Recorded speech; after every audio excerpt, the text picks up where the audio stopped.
Good morning. We are going to start now, and our apologies for running a bit late, especially for our international viewers and participants. So apologies, but the weather is in Capetown, whenever we did what is happening. We are here today at UWC, WHTF, for a specific reason.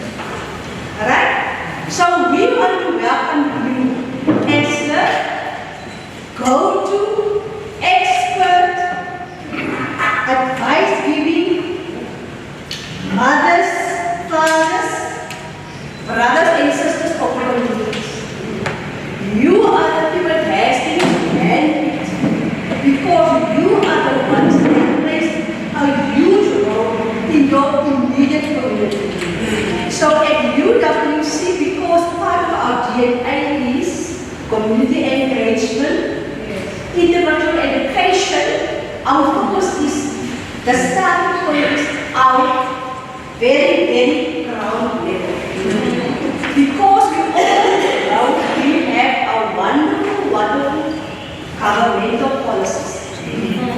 And we all have heard so many times things aren't working out. And the reason being, many of you will not. Right? You are the first responders. When people and community need something, they go to auntie, uncle, sister. So we want to acknowledge right up front in this welcome you as the representatives of your communities.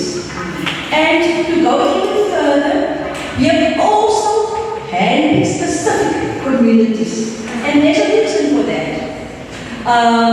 Many of you are long-standing partners of UWC. Santa Cruz is here, Belhar is here, Delft is here, Blakisdorp is here, we have Bjauwel. We've included Bjauwel for the first time because UWC, CHS, the Community and Health Science faculty has moved to the hub in Bjauwel, the hustle and bustle of Bjauwel. So now our immediate community that we need to serve, it will now and where it's in Bjauwel. So I have invited quite a few people from Bjauwel. It's also Bjauwel, it's so known as divides, right? There's Bjauwel and there's Bjauwel South and there's other suburbs. But we are trying to select a person from each of those. So on behalf of the Dean, the Deputy Dean, Prof. Wafi, right? I want to welcome you on behalf of WHTF, our international organization, and you can see we are actually showcasing what we are doing at UWC with GBVF because we have reason to publicize the work. UWC has championed gender-based violence. The School of Nursing was and still is the only university that has dedicated modules dedicated to gender-based violence, both at undergraduate level as well at master's level. So at master's level, they cover even forensic in gender-based violence, and here we have Dr. Evelyn van Dijk. She did the program at that level. So the coordinator is now Dr.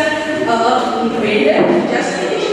And then the other sister from the retreat, CHC, she also did a master's in advanced, there she is in advanced nursing.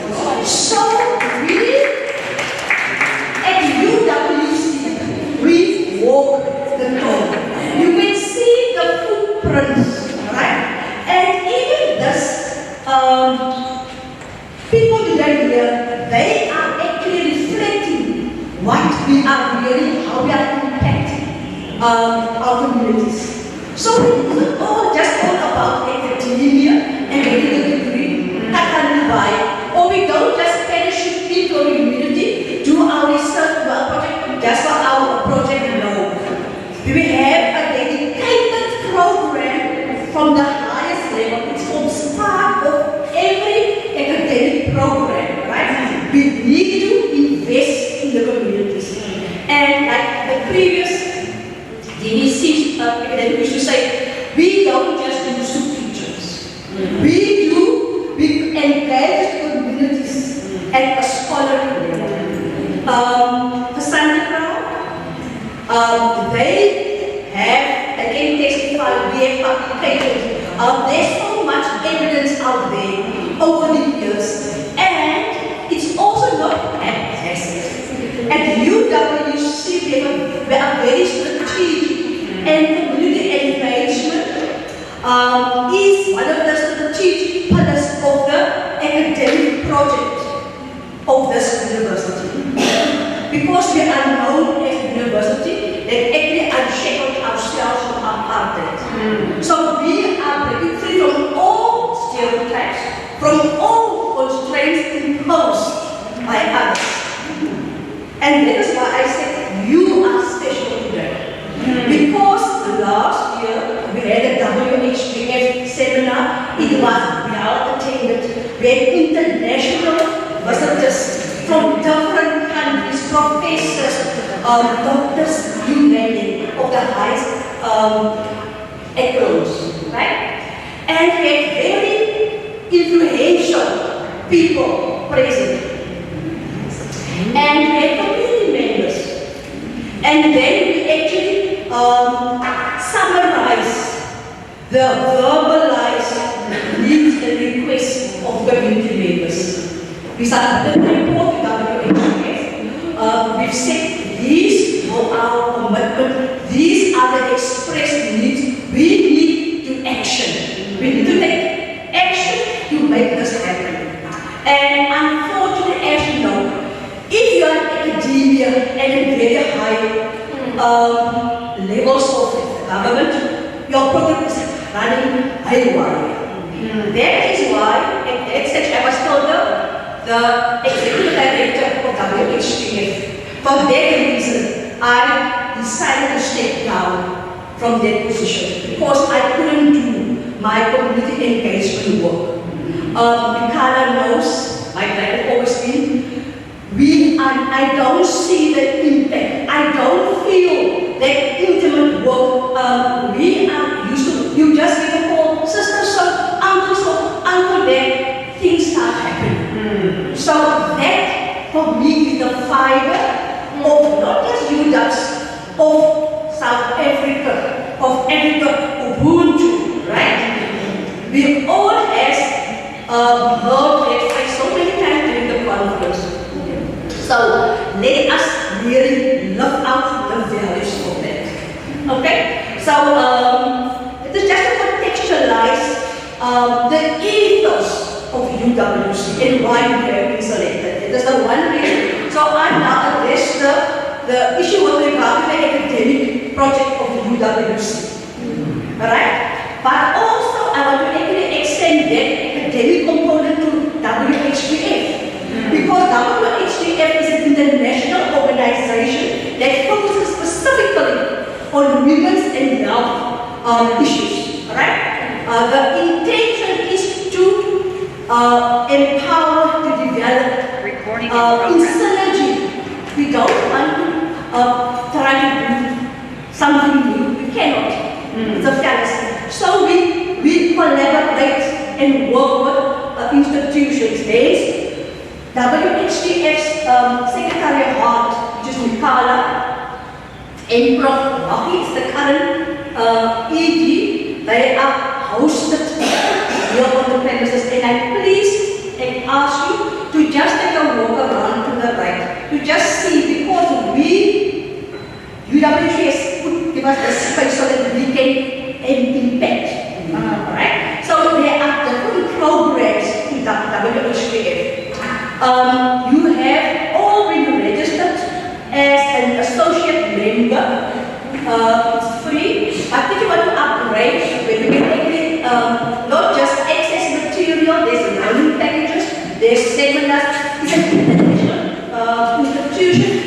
have links to WHO. So it's not just a fluffy organization, right? We have learned that if you really want to change, you have to meet people where they are at. That is why I already asked the panel, we are not today going to talk about all the stats, all the models, all the theories, but we have a real struggle with that. But Esther, we need to ground it in that, because she's not just finishing her PhD. She can't understand now. I'm telling her, tone down, because you're going to a PhD level. Now I'm telling her, no, come down. There's a reason. Maybe at a time we want to be impressive. Use these wonderful words, but it makes you look very good, right? That's just not the purpose of why. The other reason, the primary reason is for us to start today as a follow-up on last year's express needs, the GBVF seminar, to continue the process. So that at the end of today, you would like each of you to identify, it doesn't have to be yourself,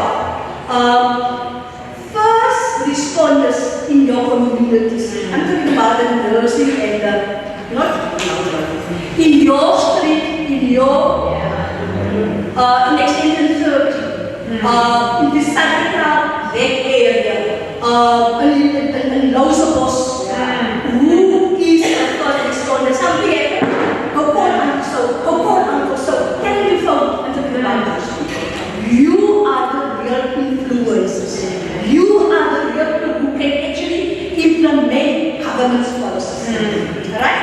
So at the end of this, they want to identify those people and people that one thing I strongly I'm against. I do not like people that promote themselves.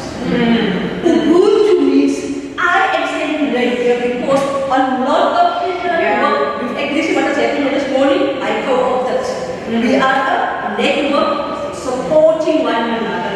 We will never have perfection. So if the academic, I'm extraordinary professor. So what?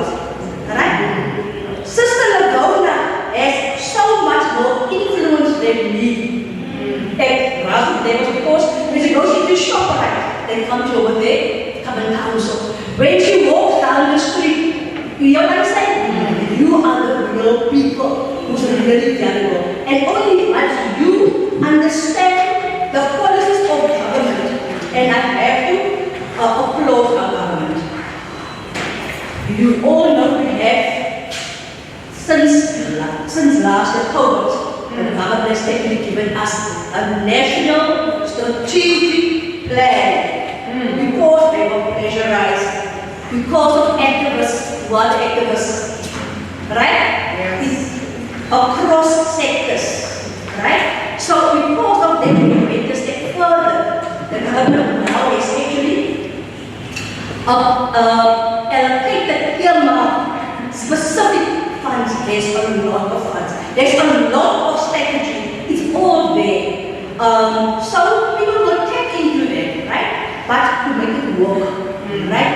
We need you. So there's a beginning point of that. In terms of that, we need you to identify people. So that is the end purpose. So this is the beginning. We want to go very basic, and then we were supposed to have a back-to-back workshop with both the community members and then the academics. But because of they have to really juggle the time. This is the end of the academic year. It was postponed in January. So we're going to have them, the academics, because they need to come on board. So they will come on board, plus certain service providers will also come on board, and then the next step is going to be all of us working out a strategy how to adopt our strategy. And people are not academic. So whatever I do need to count in terms generated. You are very experienced as an academic. At the time, I don't want to do this kind of work because unless I get whether into a publication, it means nothing. So now I have to be smart. So we're going to have a research component linked to this project. So there'll be a project, right? We are going to write research proposals. We're going to try to access government funding, just earmark for this purpose, right? But unless we come as a cohesive group, maybe challenging to do this kind of things, right? And because I believe that in the university, there's a lot of our academics, not so many in the common, but there's key people in the clinical area. Because they have to drive and integrate these things when students are placed in the specific settings, right? So having said that, I have referred, you see, I was going to think about the attention. Can you get full screen?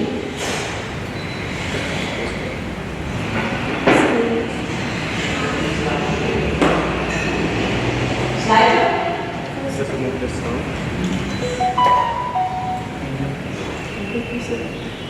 Is this slideshow? That is the slideshow. All right.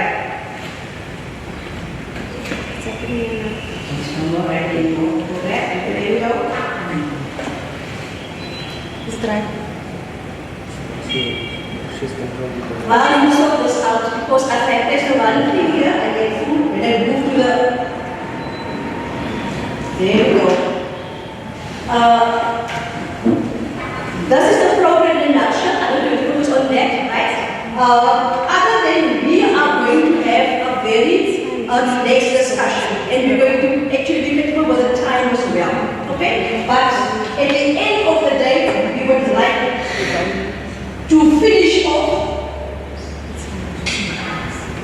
round about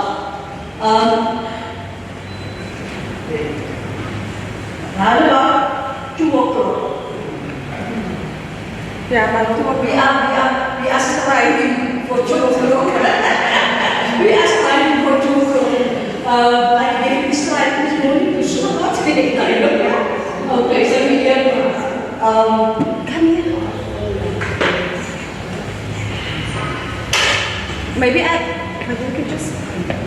Okay, so maybe you should just because I'm going to start talking, right? So in terms of the next thing, I'm going to now give hand over to Odisa. But before I continue, I'm clear with regard to the housekeeping rules, phones on silent vibration. The toilets are to your right, and then you might have the left, right? And at the back, you have refreshments, feel free to enjoy yourself. So with that, I will hand over to the fresh Dr. Bonita.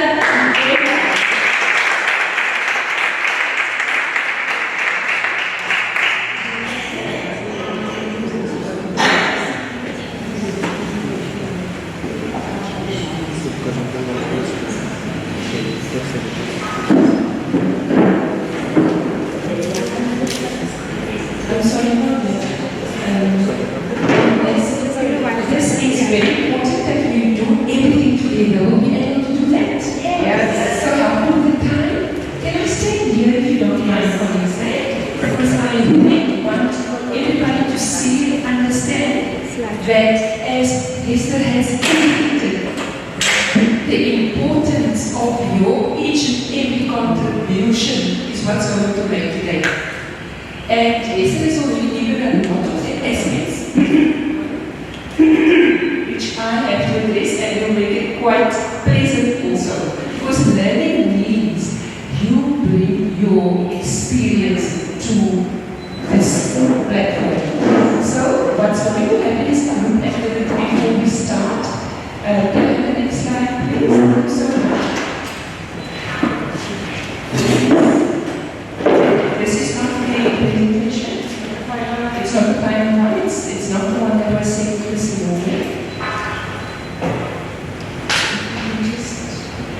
us go to the group work. Yes, group work. What's going to be happening? Every table 1, 2, 3, 4, 5. There are 8 tables if I'm not mistaken. 1, 2, 3, 4, 5, 6, 7, 8. So it's going to be easy. Table 1 will turn to table 2. Table 3 will turn to table 4. Table 5 will turn to table 6. And table 7 will turn to table 8. And then 4 groups. Each group will have a specific data. So in other words, you have these units summarized. These tables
So now that you're in your groups, smile at everyone. Because you are the one who's going to be the winner for this day. For the next 15 minutes, I have a timer who's going to keep the time short at 15 minutes. That's all. So in this group, we will have 2 A's. In your small groups, please keep the side off for us behind. You will, 1, discuss your experience when it comes to how gender-based violence is handled. So in your first question, your own experience with the group and the facilitator is somebody that knows in how gender-based violence is managed. The second question for discussing is your experiences relating to the management of gender-based violence. In other words, when something is done for your experiences in terms of so is that clear? Yes. Thank you so much. So the 15 minutes now. Thank you. I will join this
Thank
you.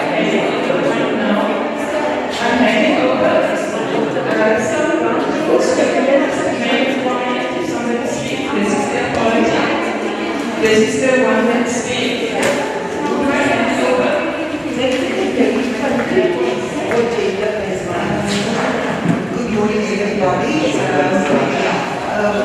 We discussed in our group, and what came out of it is, first, people are knowing what is gender-based violence, and because of the mere fact that gender-based violence is on the rise in our societies.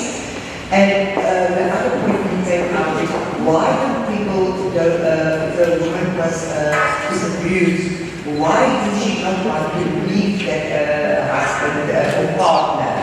And the DCF doesn't say the partner maybe used drugs and you don't want to help, she love the partner love her husband, and that's what she said. And the other thing is, why are people not reporting gender-based violence to the police? It's not only the police, but it's also the attitude of the family, of the society, and the police. Thank you.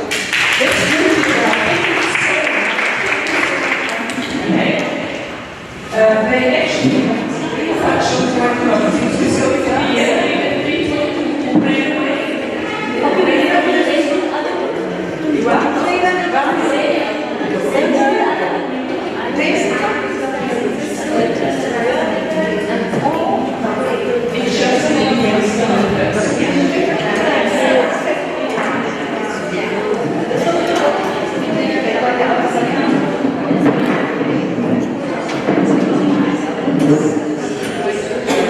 Let's discuss what that is. Okay. Hi everyone.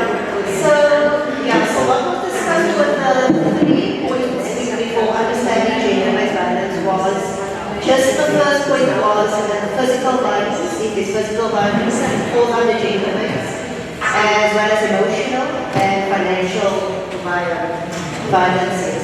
So with femicide, obviously the understanding was that you can get murdered for your gender. So there was a clear understanding of that first question in the room. So you identified all the types of gender-based violence. Is there any other aspects that you talked about? Not in this aspect where the first question there wasn't enough time. Thank you so much.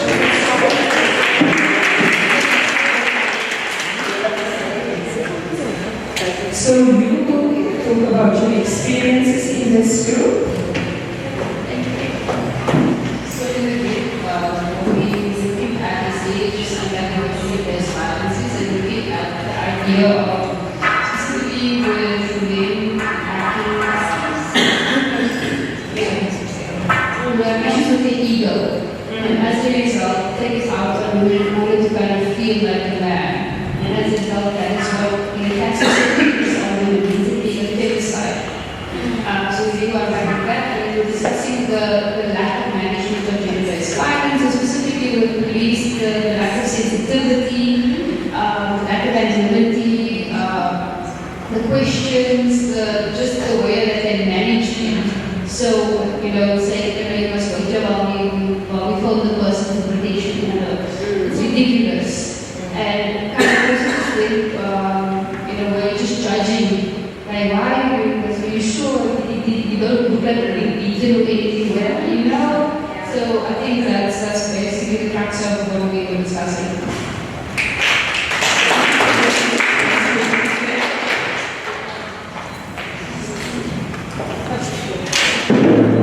Good morning, everybody. Thank you, Bonita. I think it was still a good time, that 15 minutes. Yes, okay. But we identified there's a huge gap in the execution of our policies and the rolling out ground level. That sucks for sure. And then gender-based violence victims need some ambassadors from our communities, as was raised earlier. And then many a time the victim become ambassadors, but the perpetrators need mentors as well. Yeah. So that they can become, can turn our whole society around.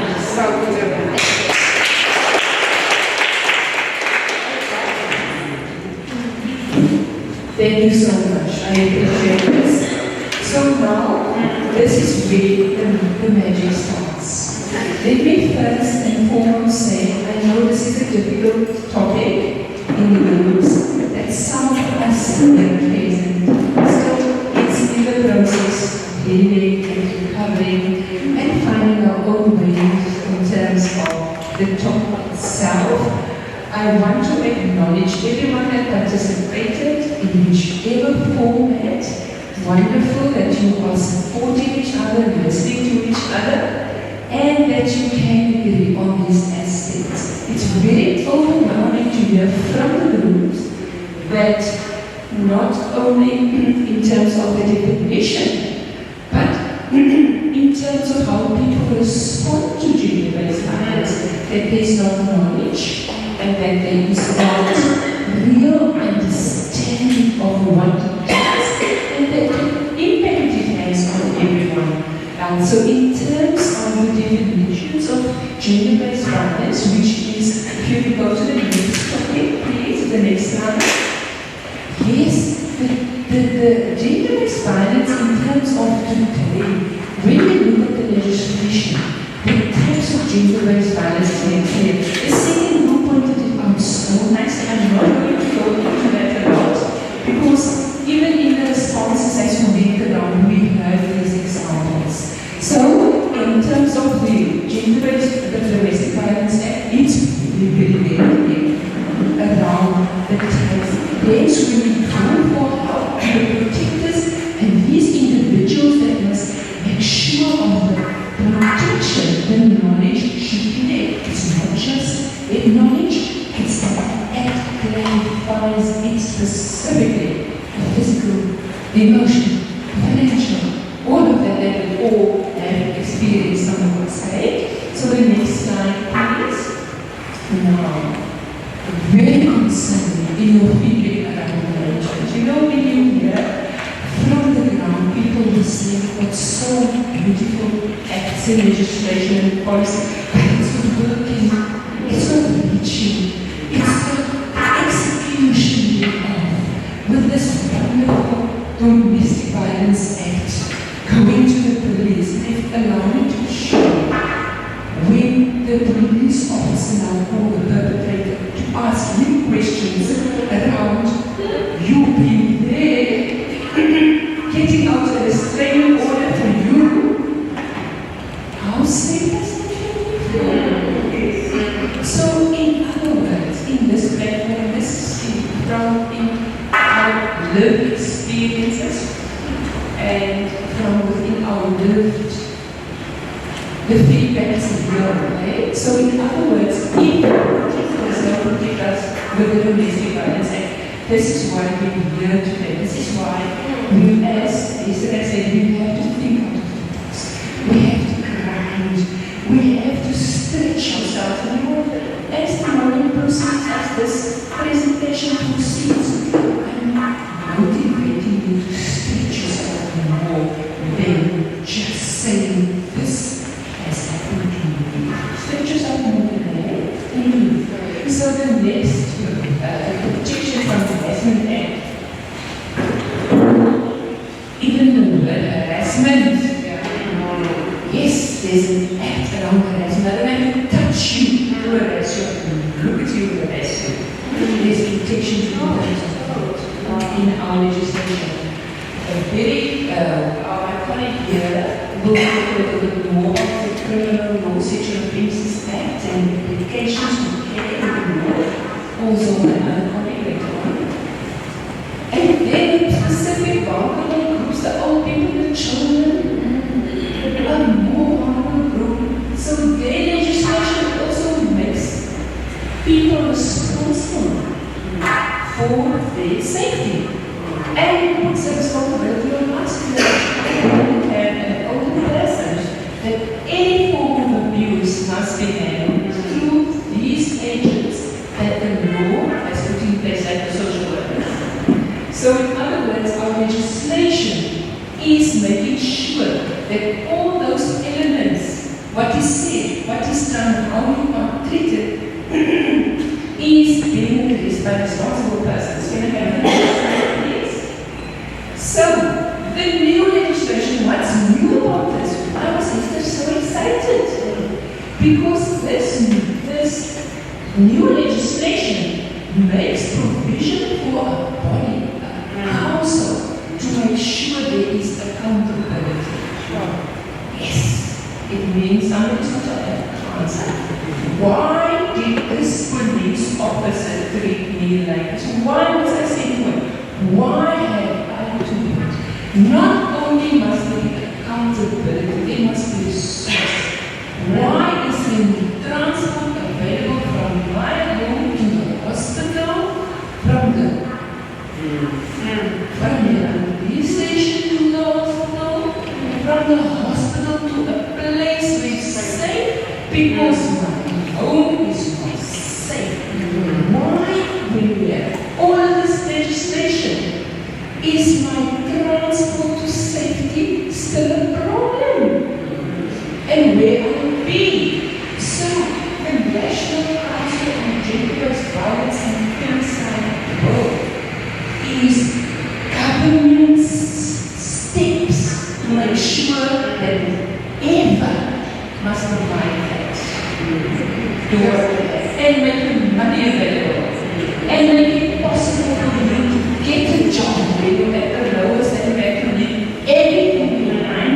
There is a place with the skills you have to make sure there will be dignity for you when you step out. Does that make sense? So we now at a point where this legislation has been passed and make sure there are budgets possible. But you will stay in the Sunderland. You will stay in Bristol. You will stay in Belleville. How is it going to work in your environment? Can government say the rules and say, hey, what other streets is next? In that street, somebody has to go to where for there to be a safe house.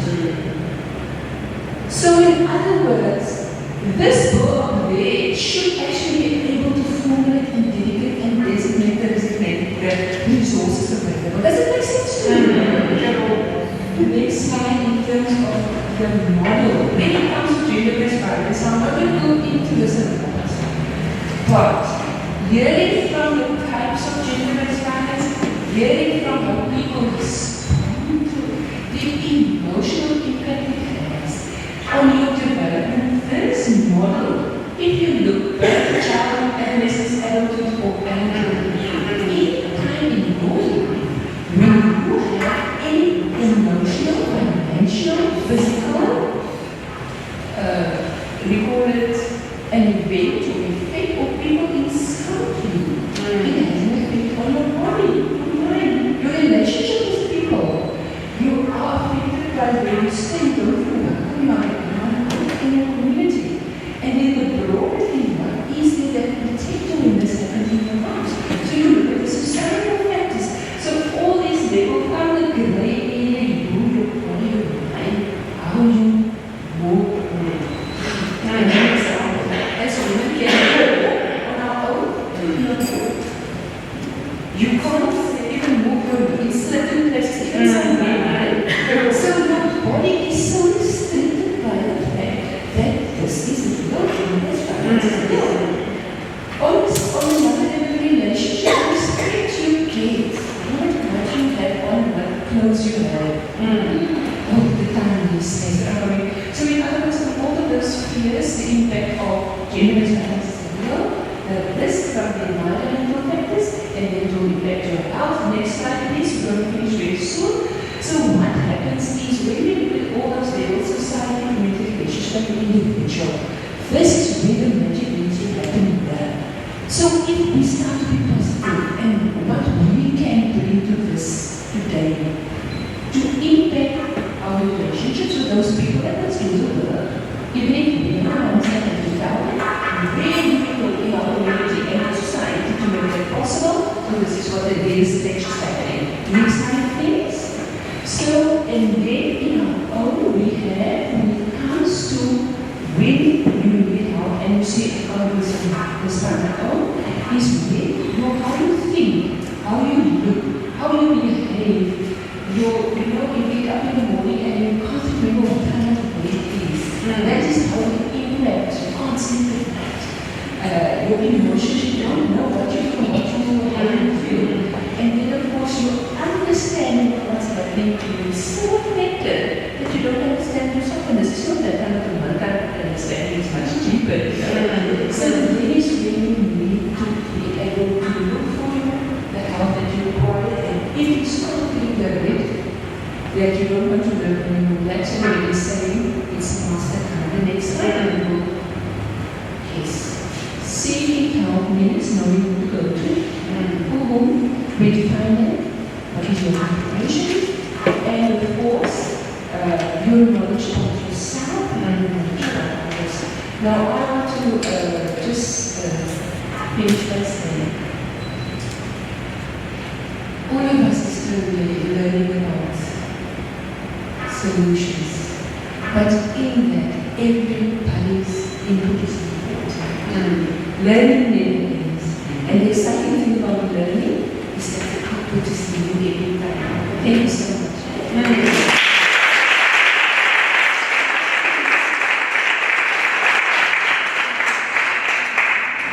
Yes, I always am so amazed at how wonderful our students, our students are.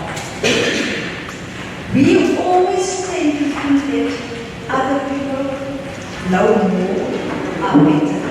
And I always tell, when I come back overseas, you are a crane and a crane.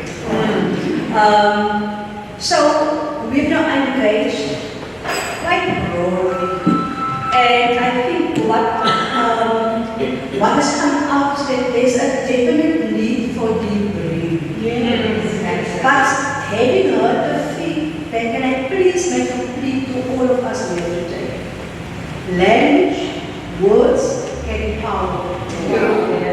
So can us please start using the word, or cut out from our vocab, the word victim. The only victim that we do have in our current workshop is the F, femicide. They are no good. They are the victims. Those who have survived, they're resilient, they're survivors. So when I talk about a survivor, there's a spirit coming up in you. You overcome all the problems. If I say I'm a victim, I tell them this true. I don't have what it takes. Can you please put that out of our minds? Because as the way we feel, that it is shape what we are going to do. Correct? So thank you for agreeing to that. But it has laid a beautiful foundation, and now I'm very proud to present one of my ex-students who has done at master's level the forensics gender-based violence. They've gone through childhood, sexual, adult. They've done 120 hours at the Zella centers. They walk the road. And many people don't like it. Because for me, there's a standard. There's no compromise. Yes. When we work. I academically developed the highest standard of caliber of practitioner. So in my classroom, standard-wise, no compromise. When I'm done with that outside academic project, then I'm relaxed, then I am just listener. Because untasted as a taster, people really, it's all about this one. But academic is a standard. We have an expert teaching at the the nursing college. So there's impact. And you will see all of those that actually gone through the school of nursing. We have a definite standard. And that is what I want to instill in all of us. Our young, beautiful ladies, God is very beautiful. Do not allow a victim mentality, what people impose on you, right? To let you know who you are and hang on to that. Because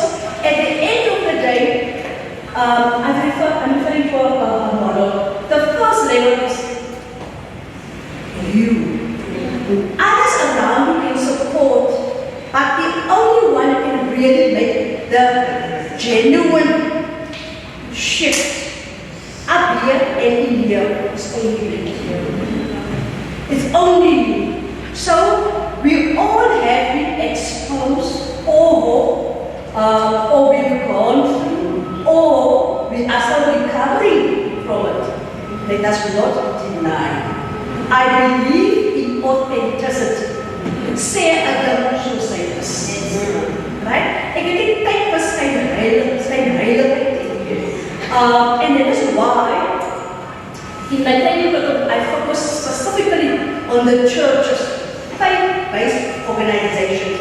Because many times we think when we are having our Sunday out in our suit, we are holier than thou. When you take off that holy jacket behind the closed doors, she comes out with blue eyes. When I step out from behind the pulpit, not giant right? That is why we have focused on the faith-based. We have infiltrated the heart Delft. We have trained from the highest level. We've worked with the youth. They had to work over weekends. They had to take their leaders away to train them about these issues. We've done research. They really invested. We've been to because one thing, unless you have the Ubuntu spirit in you. In other words, you are a leader. Yes. You reach out, you are prepared to support in spite of your lack. You cannot be part of this. Because that is really what it requires. You need a authentic compassion, but on the other hand, do not allow people to use you as a doormat. I have to be all of us here. You are the go-to person in the community. Whatever happens, 24/7 you are available. You have to preserve yourself. Preserve yourself, and then you are able to give out to others.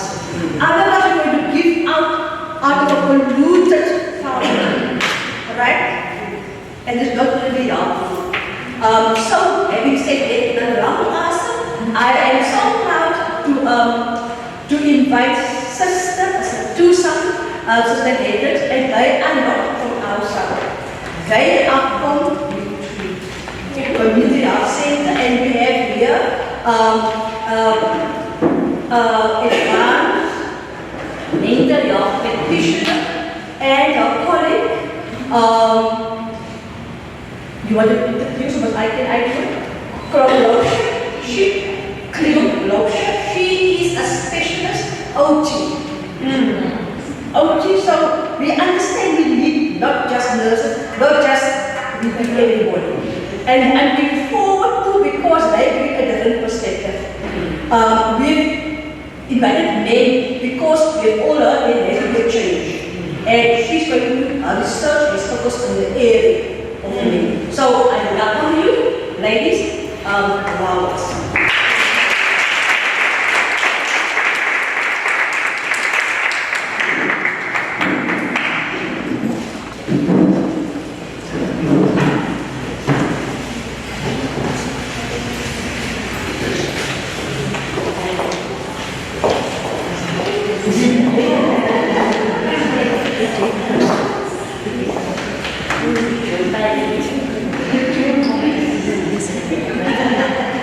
Good morning, everybody.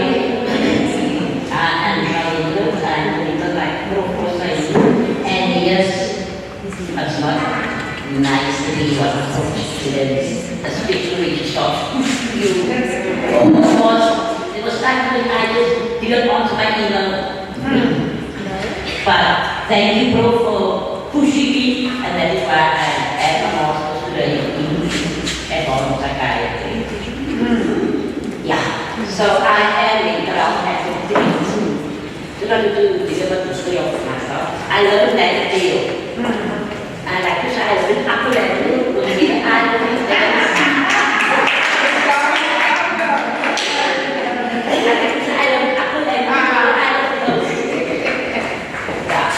So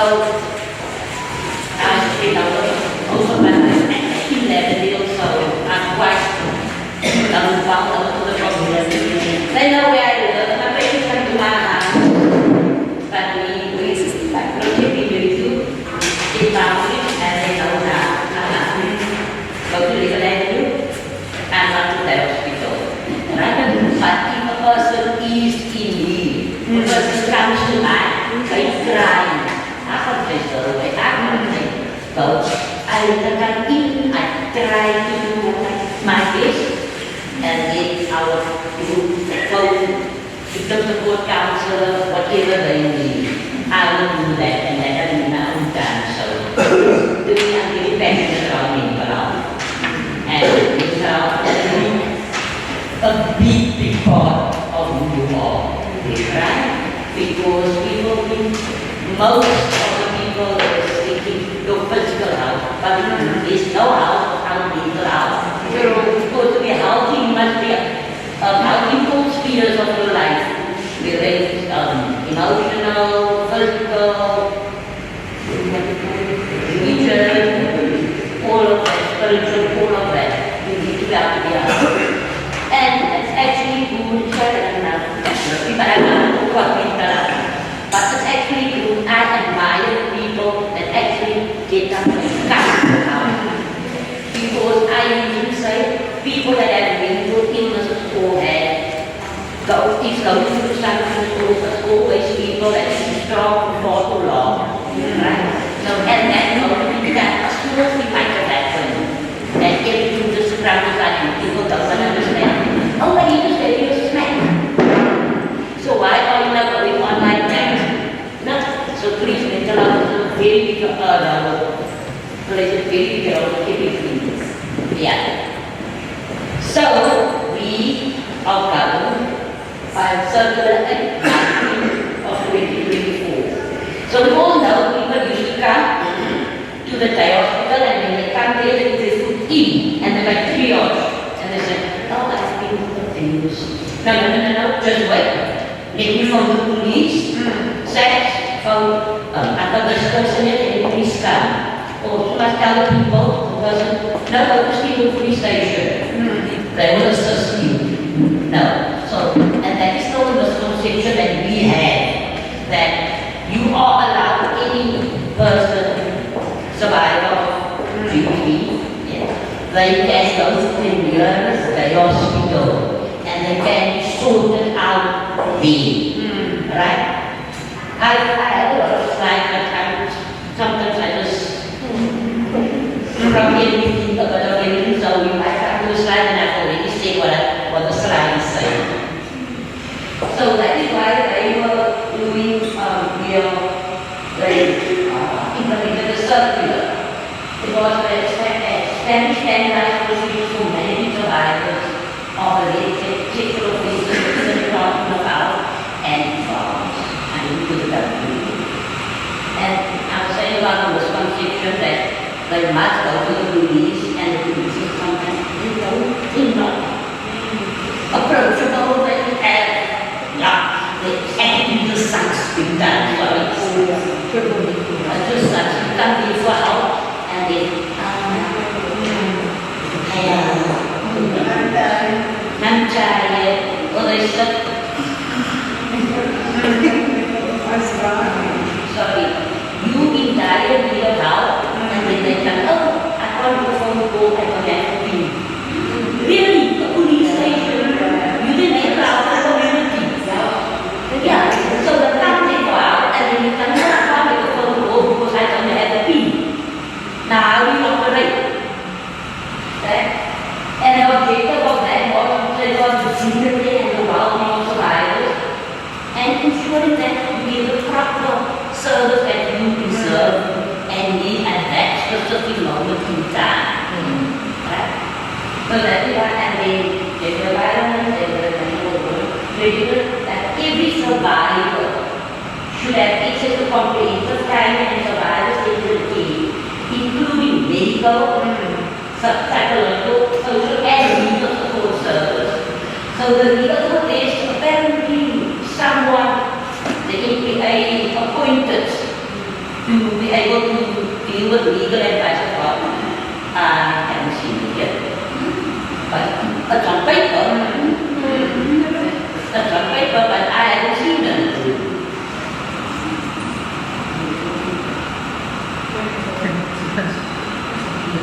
So this is just a flow diagram of what should. In the perfect world, right? This should happen. You should step into the facility. Someone's going to come, go to triage, you say, oh, I feel extremely abuse. No, I don't come. I take you away. I go to a safe place, there's nice room, and I speak to you. I don't. You step your foot into the facility, triage, I've been abused. None of it is waiting out for sex. Ain't happening anymore. You must know your rights. You must need to know your rights. You have the right to be helped and assist at any day hospital. They can't tell you go to the police. If they didn't tell them, what about that circular? This is circular X19 of 2020. That is the circular, so it states that I can come to you and you need to assist. If you cannot help me, right, then you need to get me someone that can help me. I need to go to a room and sit and wait. You do not tell me, oh, go to here and go to there, and this person will help you and that person. It's not like that. And like this, it usually the flow diagram for a place that is not supposed to have people that can assist you. So what's happening? Even on government level, there are online courses now dealing with GBVF. So any nurse, even the clerk, can do that course so that they can be knowledgeable of what. But, you know, sometimes rumor out there is for government employers go to work on a daily basis to do the least possible in a day's work. I'm a government employee.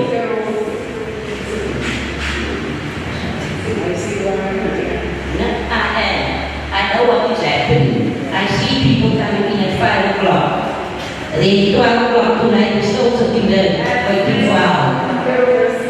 Now this is the things that we need to address and we need to change.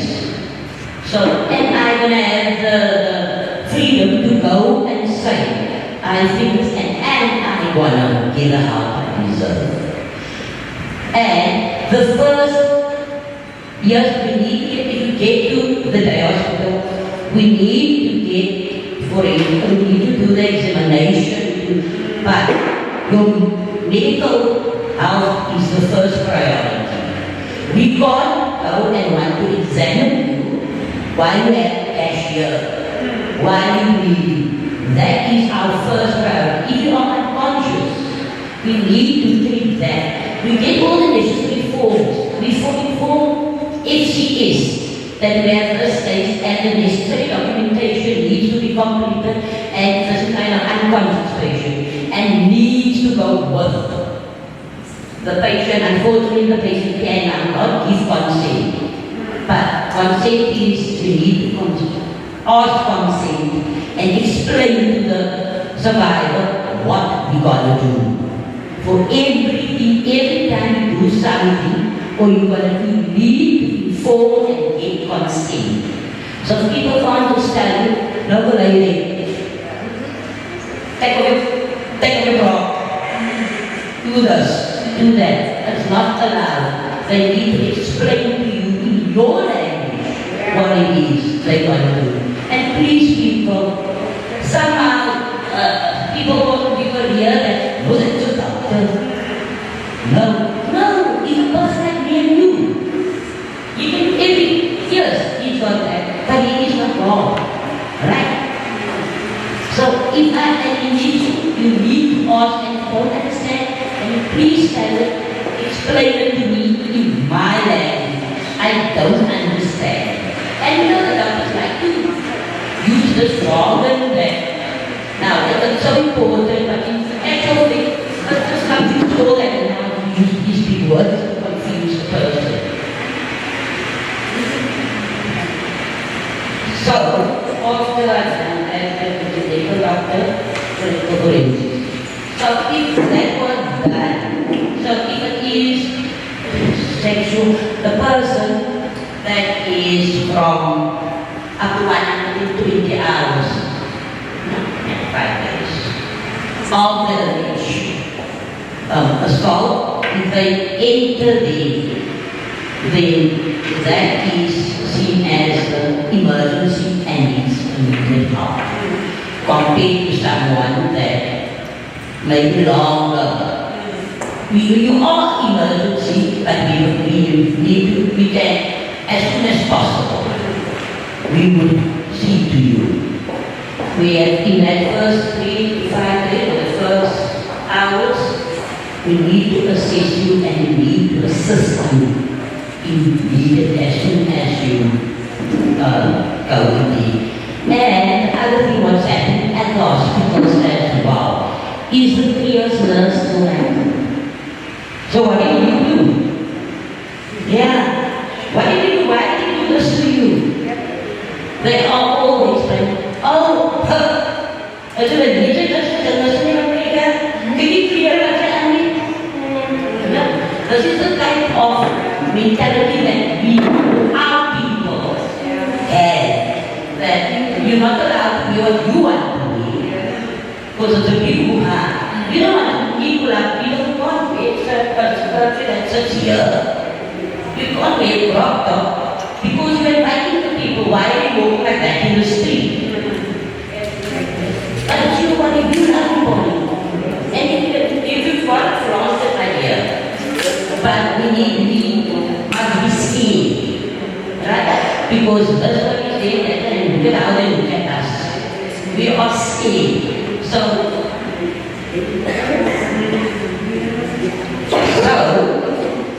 the situation, so if we cannot help, we need to stick, like I said, if she is, need to take, it's actually better to go straight to say, let's take this. But if you don't have money, if you don't, and the hospital is the nearest place for you, you go there. Because we can, or there is supposed to be trained people at every facility that can see you and, like I said, if they don't know, or they don't tell, I know I've seen the person, I'm from, you know. So I know there's a victim support counselor. So I have her on speed down. So irrespective of what happens, I phone her and listen, Maria, this is happening, how can you, even with my mental health patients, if the police taking too long, they was before me, because they don't want to be against them, then the police don't come out, then I phone her, listen, I got this patient and this is this, and please see later tonight, or so there's not, that the people go. Right? And so we have a very good relationship. So she's the person, even during my training on gender-based violence, I'll be with her and I sat in counseling sessions with her. I'll be with her to in Victoria, and with her HCS, I went step for step. She told me what is happening. Other person that I also have in my community, she is, Lucinda Evans, Teresa Abafaz, So, Lucinda and we went to school together. So, I also have her. And if you look at Lucinda has 1, 2, 3. 3 safe houses, emergency care houses for people that is survived, for the survivors. If you cannot get, if you can't go home from the hospital, they are, you will see further down, that there is numbers. I'm going to copy it and print it as only. My computer at work didn't want me to read. I couldn't even get into my emails. Because that is what I wanted to print.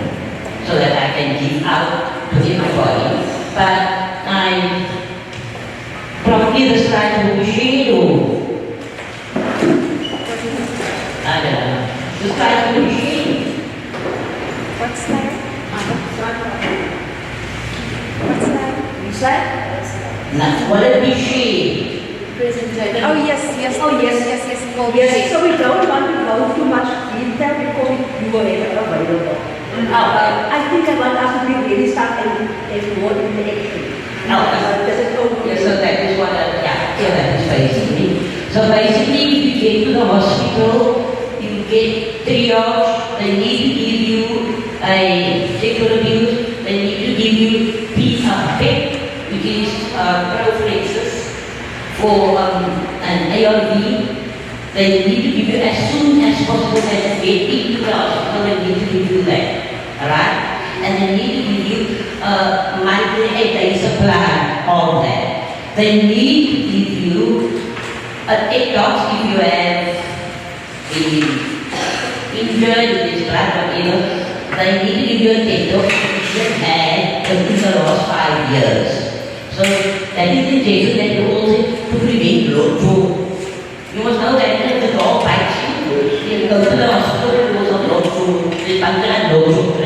So that injection, then we do give you the emergency contraceptive within the first 120 hours because we do not know what happens. We do need to give that even if it was any sort of kind of penetration, whether it was erectile, whether it was penile, whether it was wherever in your body, they need to give you that because we do not know what the next person, and obviously STIs you can't see today. Sometime along the road you're going to say, oh, I have the symptoms and that. As well as the pregnancy, you need to do a pregnancy test because the survivor might be pregnant and didn't know. So we need to do that. And then it's the STI treatment, which is fragile. Okay, I don't think I'm going to go into the names of the medication, but basically you need the PEP, you need the emergency contraceptive, you need the STI treatment. So yeah, basically. I think I'm going to let Cleo Rosa go on. If you have any questions, then you can. If you will allow me, I think maybe can I ask for your permission?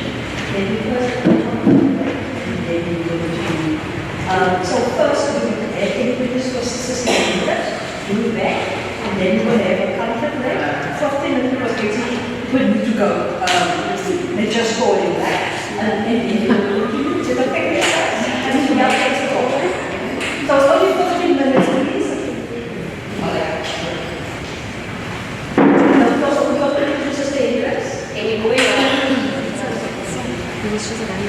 Everyone understood? Yeah. What is supposed to happen when anything happens to you, and at the first point of contact, what needs to happen?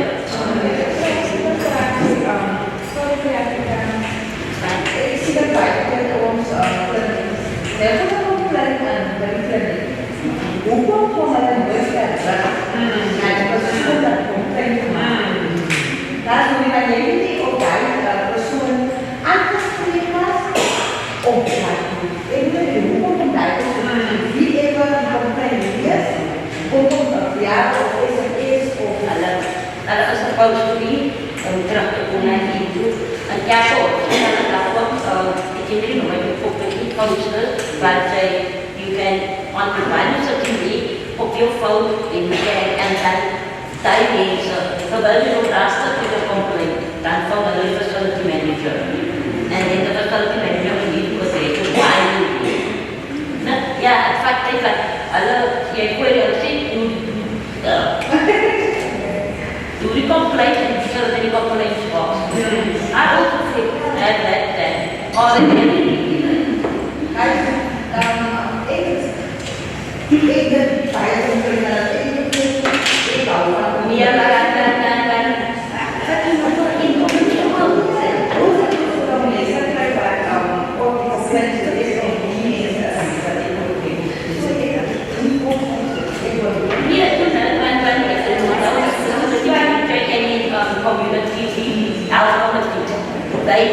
they take out the complaints in.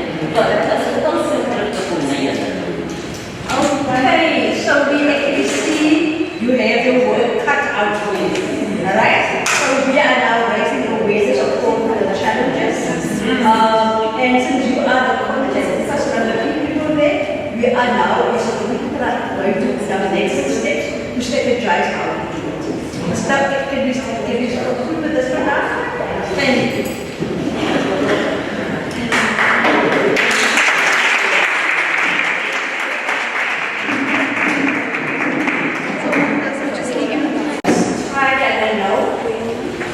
They are all very things to do. So I'm giving just overview. Mas Leo, OT for community outside. Specialist in mental health.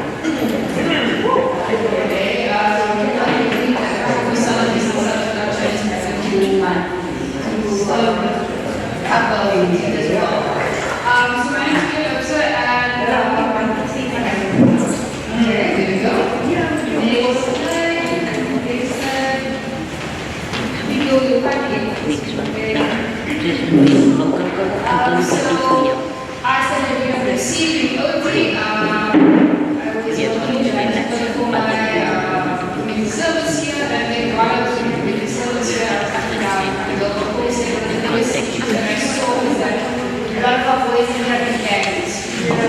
And specifically because my Sunday school kids, a beautiful boy, was such a sweet, loving child. Ended up being multiple. And I think that's one of the things we need to talk about. What this government asked me, like, consider writing articles on honesty issues around adolescent boys who are engaged. And she asked me, "Can you get this?" I said, "Sure." And then after she's like, "Don't you want to come back to your boss?" And I was like, "Nah, man, you know, job life is different life. It's money, it's fast, it's fun." And then she's like,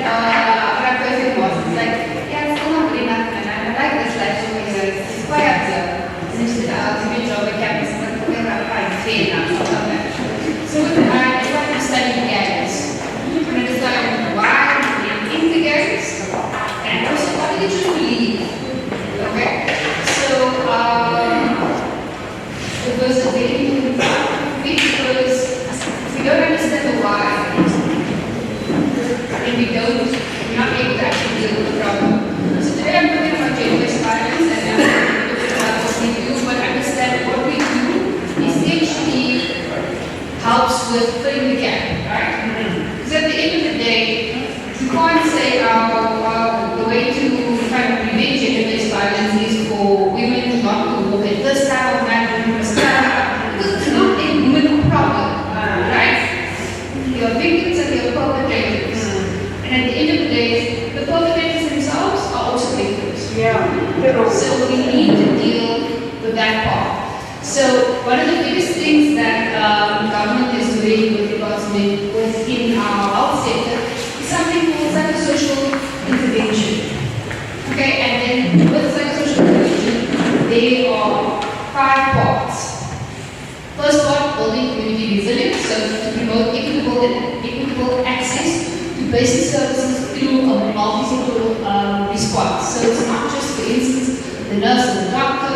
That's why they make sure they employ people like me, who's community OT, to actually get more community holistic approach. Because we're not, we does their own thing, you know, safety and security does their own thing, because at the end of the day, we have to do this together. So, what the psychosocial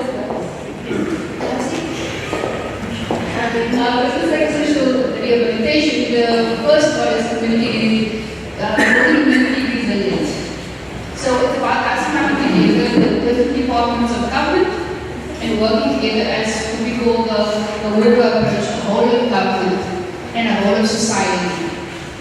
So with me being with Michelle, part of my job is to actually be in the community, finding out what are different NGOs in the community, what are different government organizations running, and finding out how they work together. How do we really kind of commit to be one? Because a lot of times you'll see specifically there's activism or whatever, one organization is doing something over there, one is doing something over there, it's not supported while we are over there. When we do together as a collective, you know, there's more support, there's more money, there's more integration. People understand better what access to services they are. So the other thing is psychosocial support, so to ensure holistic promotion and prevention activities to maintain functions of those who are mostly healthy, or at risk for mental health disorders, or a person with a mental health disorder who has completed rehabilitation and requires additional support. So this is that part, and the next part, which is psychosocial care, the deeper attention for people with a diagnosis of mental health who require intervention and facilitate optimal levels of functioning and integration. So these are the two parts that I'll be talking about the most. The last two are there, but today is going to sit around this. So what I do is that I run two kinds of interventions. One is to deal with our mental health clients who do not have the skills, right? So one of the biggest issues is with gender-based violence is that, as we spoke about people, right? We have fragile egos who don't feel like men, who, when we look at HMP, which is the triangle of power, you know, they're at the bottom. And that's what many of my clients, when I was studying dance, they said, I want power, because I feel like nothing. One of the quotes he said is that I want to be so powerful that white people feel me. Okay, so it is around that sort of aspect that I'm understanding myself. So with the work that I've been doing with my patients is around how do I understand myself? How do I deal with my self-esteem? Because when I have a healthy sense of self-esteem, I'm not worried about what people think of me because I know who I am. And nobody can take it from me. When I understand my emotions, and I understand what I'm feeling, and I understand when I'm getting overwhelmed, and I have the skill to be able to manage what I'm feeling, I'm less likely to fight with somebody. I'm going to say, you know what, right now, I'm really angry by the situation, but I also understand the consequences of my actions, so what I'm going to do now, I'm going to do these sort of coping skills. Because I know what to do. I know what the outcome will be if I choose to fight. Right? So when I have a healthy sense of myself, I'm not going to beat my wife. Because I don't see my wife as a competitor. I don't see my wife as, you know, a problem. I see her as my partner. Right? So working on things such as self-esteem, working on emotional intelligence, working on communication. Because we still struggle today with communication, interpersonal business. So being able to first understand myself, because if I can understand myself, I'm going to be able to communicate. So being first able to understand myself, being able to understand, am I in a space in which I can communicate right now? Am I too angry? Because we all know there are points in which we're too angry. And then it's best rather to go away, because when I say something out of anger, it's never anything constructive, it's never anything evil, it's always to tear down and think of why we regret it ever come out of your mouth. So, how to communicate effectively, how to listen effectively, how to negotiate, how to work together, because what realizing that there is a problem, we need to work together to solve the problem. So this is part of government's response to dealing with many issues, which gender-based violence is one of them. So the work with my patients, specifically my mental health patients, but also on the side of prevention. So working in the community with different organizations, working with schools that are educating around emotional intelligence, around coping skills, and yet we say communication skills. Because at the end of the day, these are the fundamental things that are necessary and essential for us to move to the future. Because these are the root causes when it comes to gender-based violence. It's first being able to understand where does this stem from and dealing with the root. So, yes. Yeah. Over to money? Yeah. Perfect. Thank you.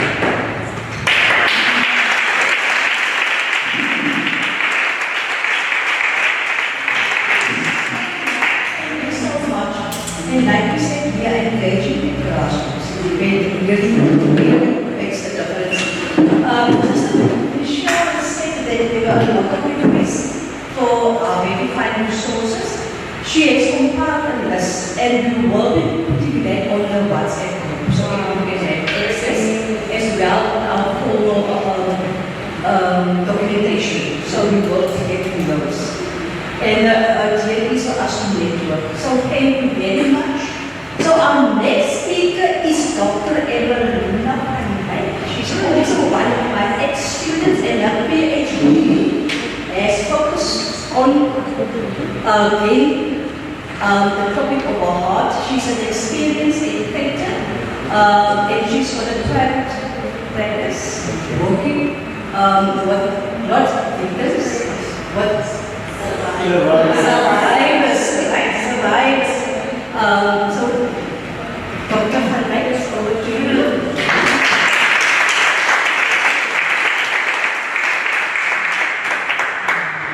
Very good afternoon. The reason why I'm standing here is because of Julie. She instilled really, I think me and Benita, our mental health and advanced psychiatry. And from the beginning, gender-based violence was for me a topic that is very near to my heart. So thank you, Prof. Julie. Okay, so I'm going to talk about the child abuse. And if we know, all of us, that child abuse is so a problem that is busy rising. But a lot of us do not want to hear it because a lot of times it is family very close to things.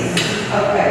And especially I'm focusing, we are going to do group work, but I'm focusing on sexual health of children in schools. And it is very sad, as me and Rita were talking earlier, you can have one policies and things in place, but if we don't have a change here, and people, children are vulnerable, and unfortunately people don't want to believe them.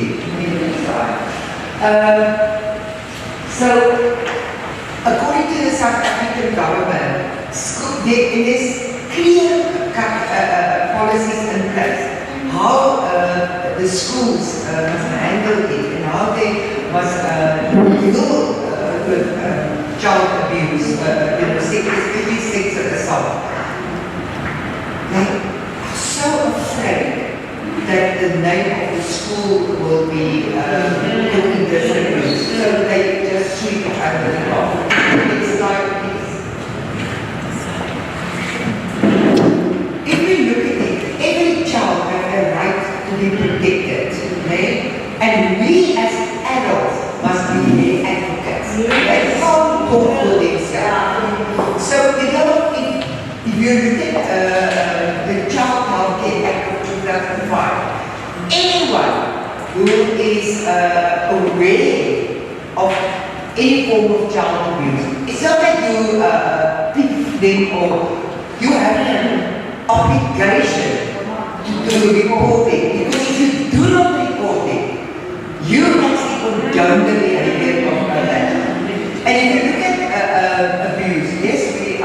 focus on sexual abuse, but this financial, physical abuse, emotional abuse, sexual abuse, right?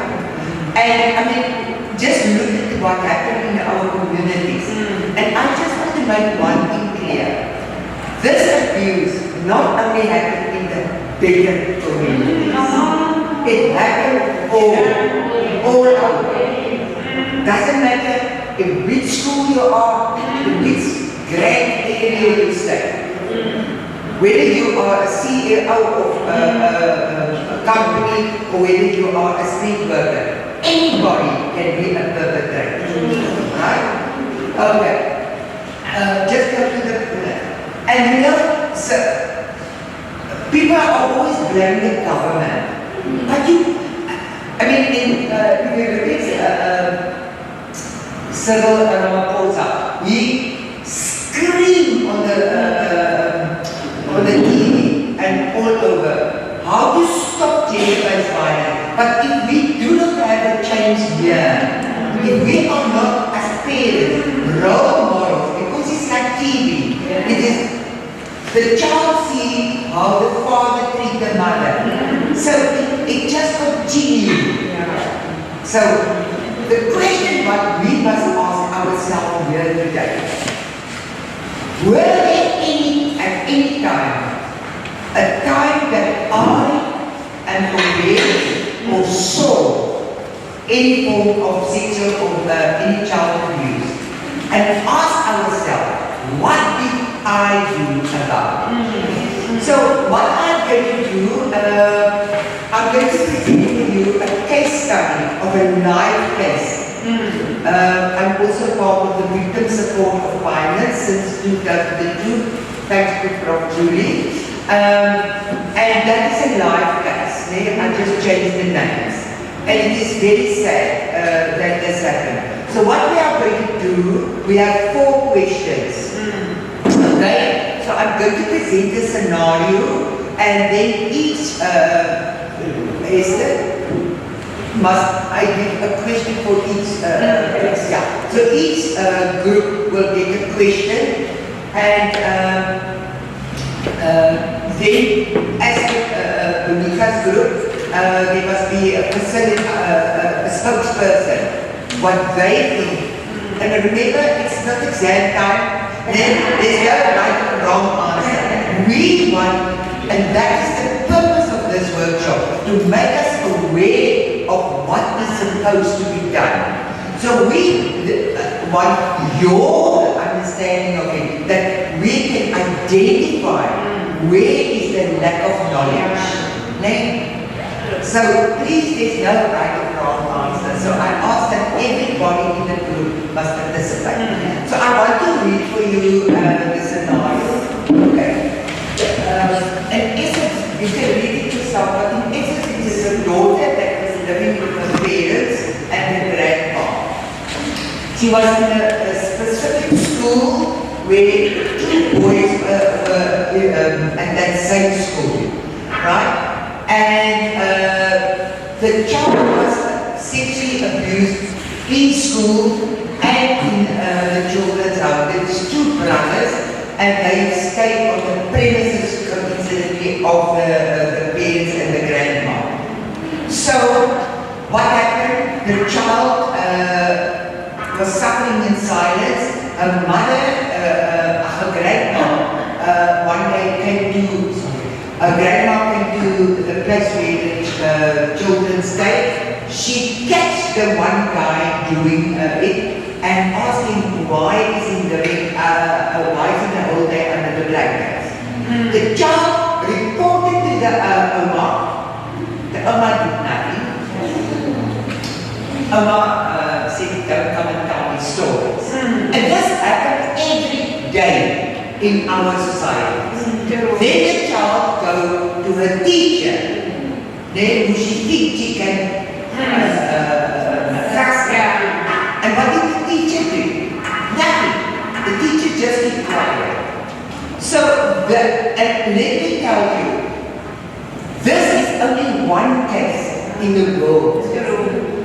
And if this child don't get the help that Sister Hendricks will talk about, besides the physical, medical treatment, the emotional treatment, that scar is carried forever in that child's life. And when she's one day in a relationship, her relationship will work out because she was never managed fully. Okay, so the first question, just go to the first question.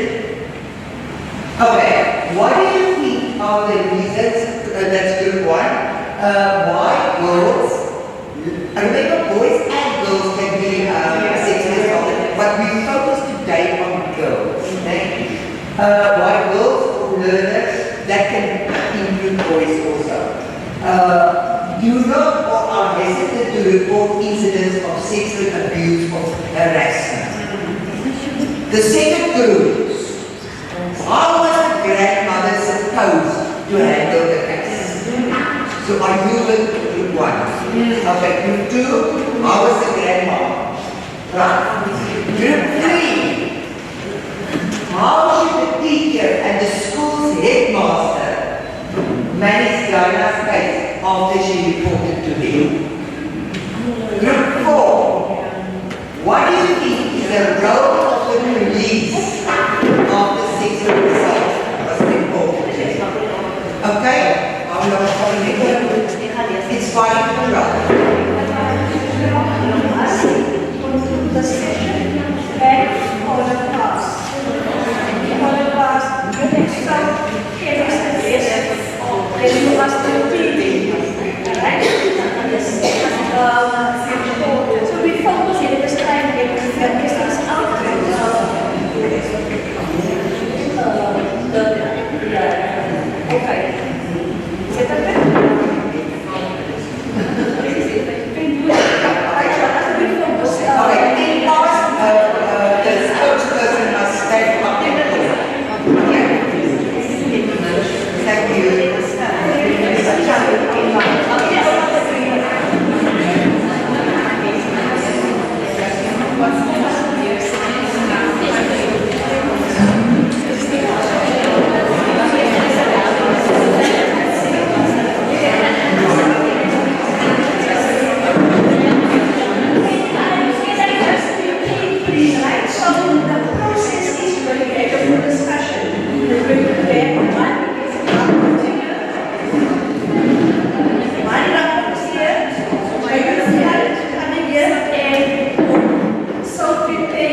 somebody called in and I wanted to must listen.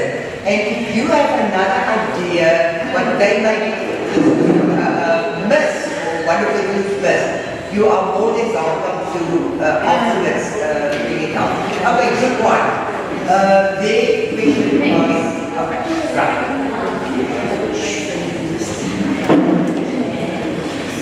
Afternoon, everyone. So our question was, why do you think other reasons girls or men report or are hesitant to report incidents of sexual abuse or harassment? So we said normally they are scared. So because of fear, they are likely not to report. And then secondly, we also established that rape is not something that is commonly talked about. So because they are not equipped on what to do, they will refrain from reporting. And then one day we gave an example that if it's the father that is doing this, they are scared to break up the family because the father might be the provider as well. And also they don't want to upset the mother. And then we also said that they are scared to be bullied as well. Because sometimes people, if they hear that someone was raped, they will mock them. And you know how kids are, they will point at the person. And then we also said that there's no transparency in the home. So parents don't talk to their kids. So they will not also come to the parents and report. So we share on that.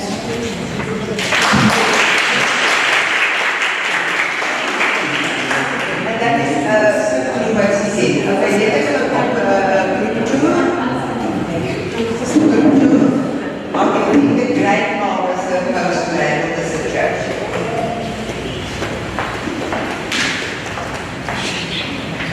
Hello to everybody. First of all, I think the grandmother was supposed to listen to the girl first. The whole scenario was a red flag because she saw the boy under the blanket with the man. But I also think that they are the backyard dwellers that were staying in the back. So she was afraid to speak up about this thing. But she could have taken the girl to a hospital or the police station just to make sure. Also, the girl told her on previous occasions that something like that happened, yet she preferred to. Yes, because I think she was afraid, maybe there had no other place to stay, but all the signs were there. That's something to say. She should have answered. Thank you very much.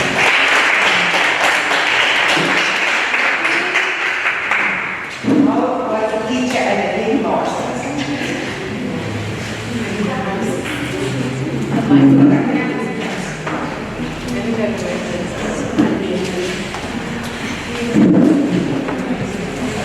Thank you. So our question was, how should a teacher and a school headmaster have managed in this case after it was reported? I think what is critically important is the consenting age, which is crucial. But what is more crucial is it's not only the consenting age, but the intelligence and emotional level of the child, which is critical. I think what would have been crucial for the headmaster and teacher to do is to call the parents in, including social worker, and to brief them on the situation. That would have been the first point, very important to do so. And then the next step, which is probably also crucially important, is to report the case to the South African Police Services and have a case number. And then added to that is for the child and the parents and potentially even the family to receive counseling. That would be very important. And I'm already taking a step further because I am not. And maybe even try and get some counseling into school on Wednesday because we find these cases, especially when it happens within the immediate family, don't want to talk about it. It's an embarrassment. people are afraid. Children are afraid. And what happens is that over time, it manifests into something really unmanageable. And you have to work your way back to find out, many years later, what the underlying issue was. Thank you.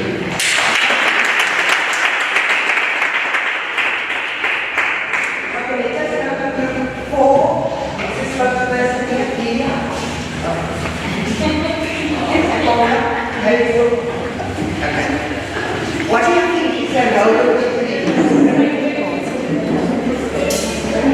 I don't even know what's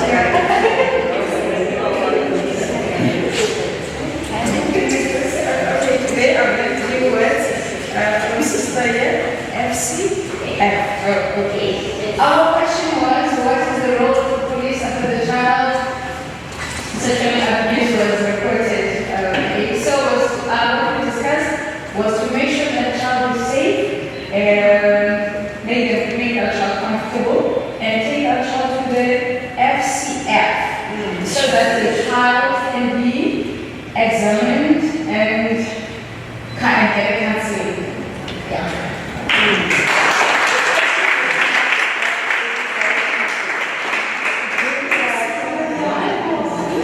Okay, let's just go to anybody who want to add something, which they want to add, please.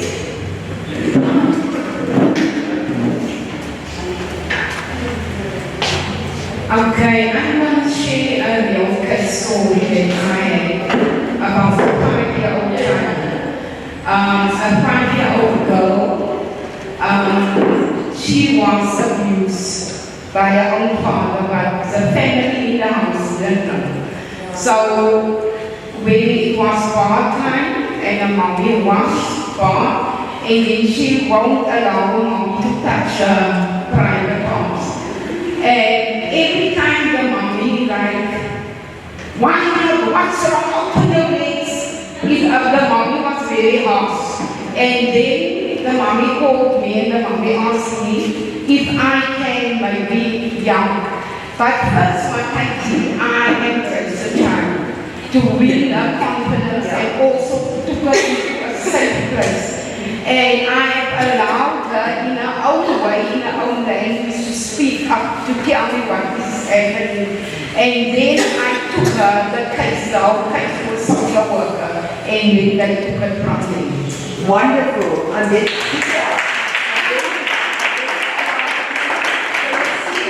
what I told earlier, we not do something, we go down the area. Lebona, 10 out of 10 for you. Can we just go to the answers of the question 1? Okay. Many of our learners find it very difficult because of the fear, as what the people said. People will blame me, people will say I talk nonsense, like what the grandmother said, or blame me, or victimize me. They are afraid of further abuse, and they actually cover it very well, and they are afraid of rape, and as the government now said, it was in the family, and some children, cultural reasons, there are many reasons. It may be difficult if it is a family member or uncle or whatever. I don't know if you read earlier in the week, there was a case where a lady was so angry with her boyfriend that she, it was a daughter and it was a woman. I don't know how she did it, but anyway, she raped the daughter and she drowned her. It was Monday and she drowned the child in a bath of water because she's so angry with the boyfriend. So that is also a real case. Okay, next slide. Okay. So how was the grandmother supposed to handle this situation? Firstly, if we can break that stigma of children talk nonsense, the grandma is supposed to believe that child. And as I heard from that gentleman. When the grandma come in and she saw what is a red flag must go up, and so on. Okay. Because the grandma loved the parents, she was supposed to inform the parents of what is the suspicion. And remember, you don't have to have facts. If you suspect any abuse, rather take the child to the police or to a social worker for to be assessed. It's fine if we come back to the outcome and it is not true. On that, about two years back, I had a case where a mother said she suspects her boyfriend is doing this over weekends. But the police don't want to believe her. So so I did play therapy with the child. Okay? And it came out and I said to the mother, go to the police station. And she went and then they were with social worker. She phoned me and said she got exactly the same findings as me. And then the father went to court and he admitted that he's in jail. Okay. The grandma was also supposed to, as I said, to report to social development and then go to court. And people who live in this area, what you do, you go to Bishop Lager's court, and the stronger your motivation is, why do you want to have a protection order? Because remember children, we as adults must protect them. So she could protect them by going to the court, get a protection order. Okay? But remember, in order for a protection order to be granted, your motivation must be very, very strong. Why do you believe that this child must be protected? Okay. Right, next one. Okay. So, if you look at legislation, we talked the whole morning about legislation and policy. The school have a legal obligation to report it to the headmaster. Remember, the headmaster wasn't aware. The child reported to the teacher, and the teacher was supposed to report it to the headmaster. So, the headmaster has also an obligation to report the incident to the South-African police. And remember, and I repeat here, anyone who knows or are aware that the child is being assaulted has a legal obligation. So if you do not do that, you condone that behavior. You say it's fine that the child, because people don't want to get involved because they are so afraid that my neighbor will be angry with me. Forget about the neighbor. They do what you believe is right. Okay. Then the Child Health Care Act and the specific section that anybody who believes that the child, even if you don't have facts, they might go to the court and get a protection order. Okay. And it was signed off by President Ramaphosa. If you do not act, you can face 5 years. Okay. Right. Then the Department of Education, our government of the Western Education Department, they have specific policies. So the school was supposed to report it to the incident to the Department of Education. And then that group came out with it. The school should protect and support Dina and the parents, that they must get counseling and psychological support. Next one. So, number one, the school are supposed to do their internal investigation. So they must get Dina in for her story, and they must get in the 2 boys for their story. Okay, so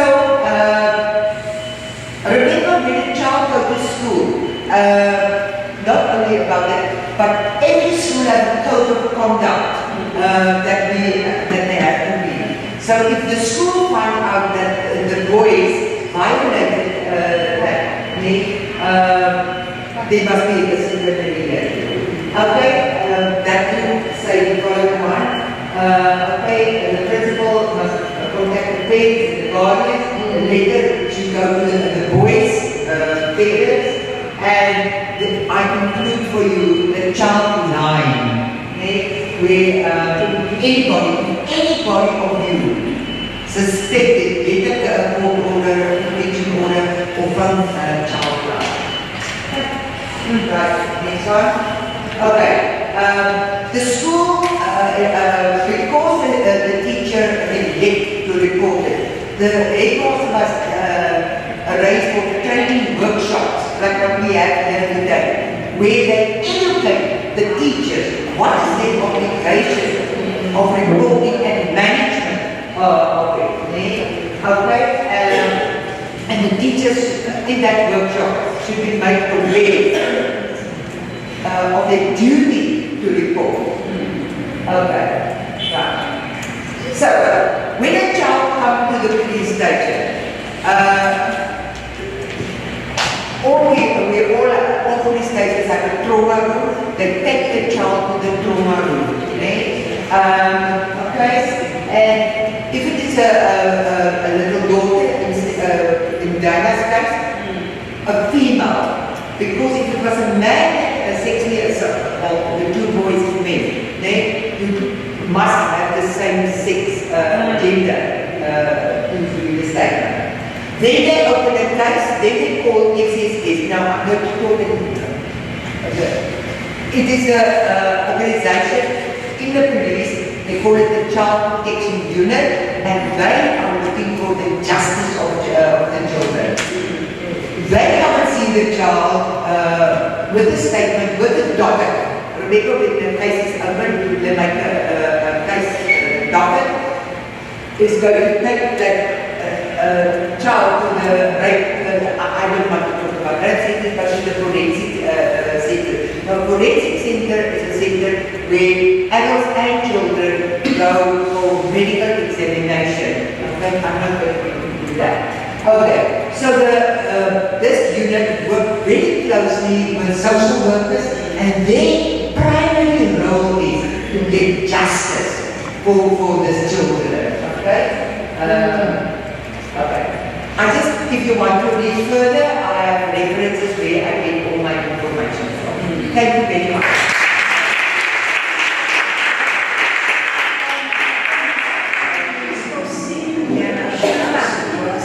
But like I explained, this is not for the details. This is for the foundation. So get into the nitty-gritty and follow up workshops. But there are things specifically per topic. Right? So not back to pivot over vary, but also bearing in mind the main objective of this was to come now up with what about the future? How do we work together? Right? I see a lot of restless people around me. Just something that we just highlight.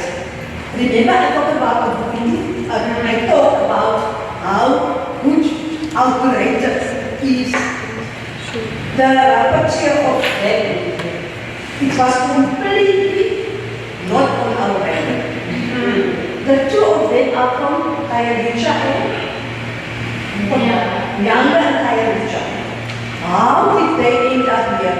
Because they did not form part of UW's collaborators officially. When we started reaching out to the collaborator for donations, because there was, I know what is happening in our communities. The big names that we support with our brand, shops with all the name brands, we didn't come back.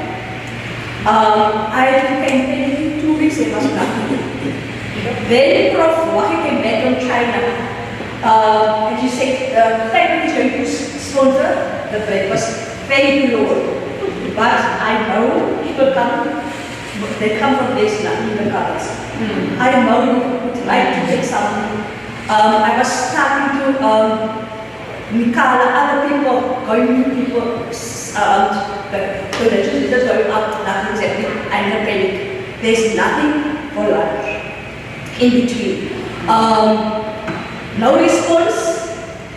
Last Friday, spurred, phoned, though I phoned to do a follow-up. And they are sponsoring us with burgers and chips. So I started crying. And then he said, because it's about what you sow is what you will do. He said, okay, for UWC to reward and incentivize your generosity, send 2 of your workers to the workshop. And the 2 of them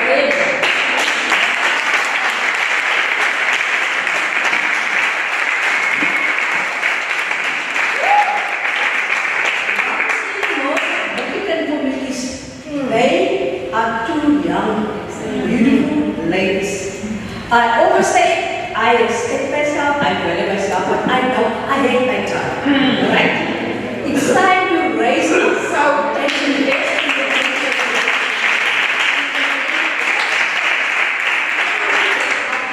Thank you very much.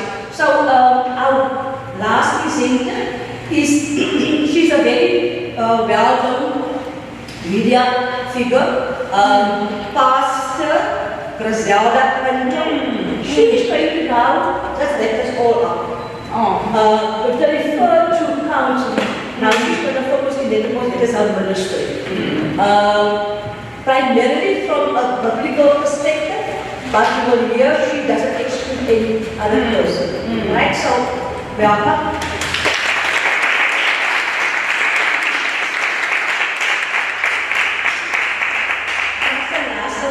PS. We are going to try to keep very short presentation because I want your voices. I would rather spend more time in engaging the way forward. Is that okay with us?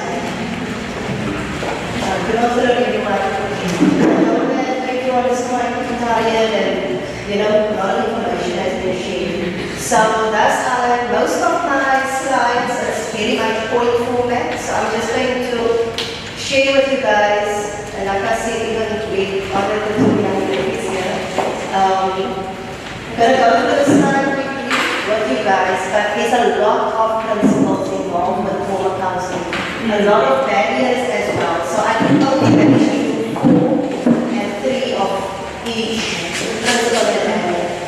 The other thing is the very first important part about trauma counseling is to take the person out of their situation.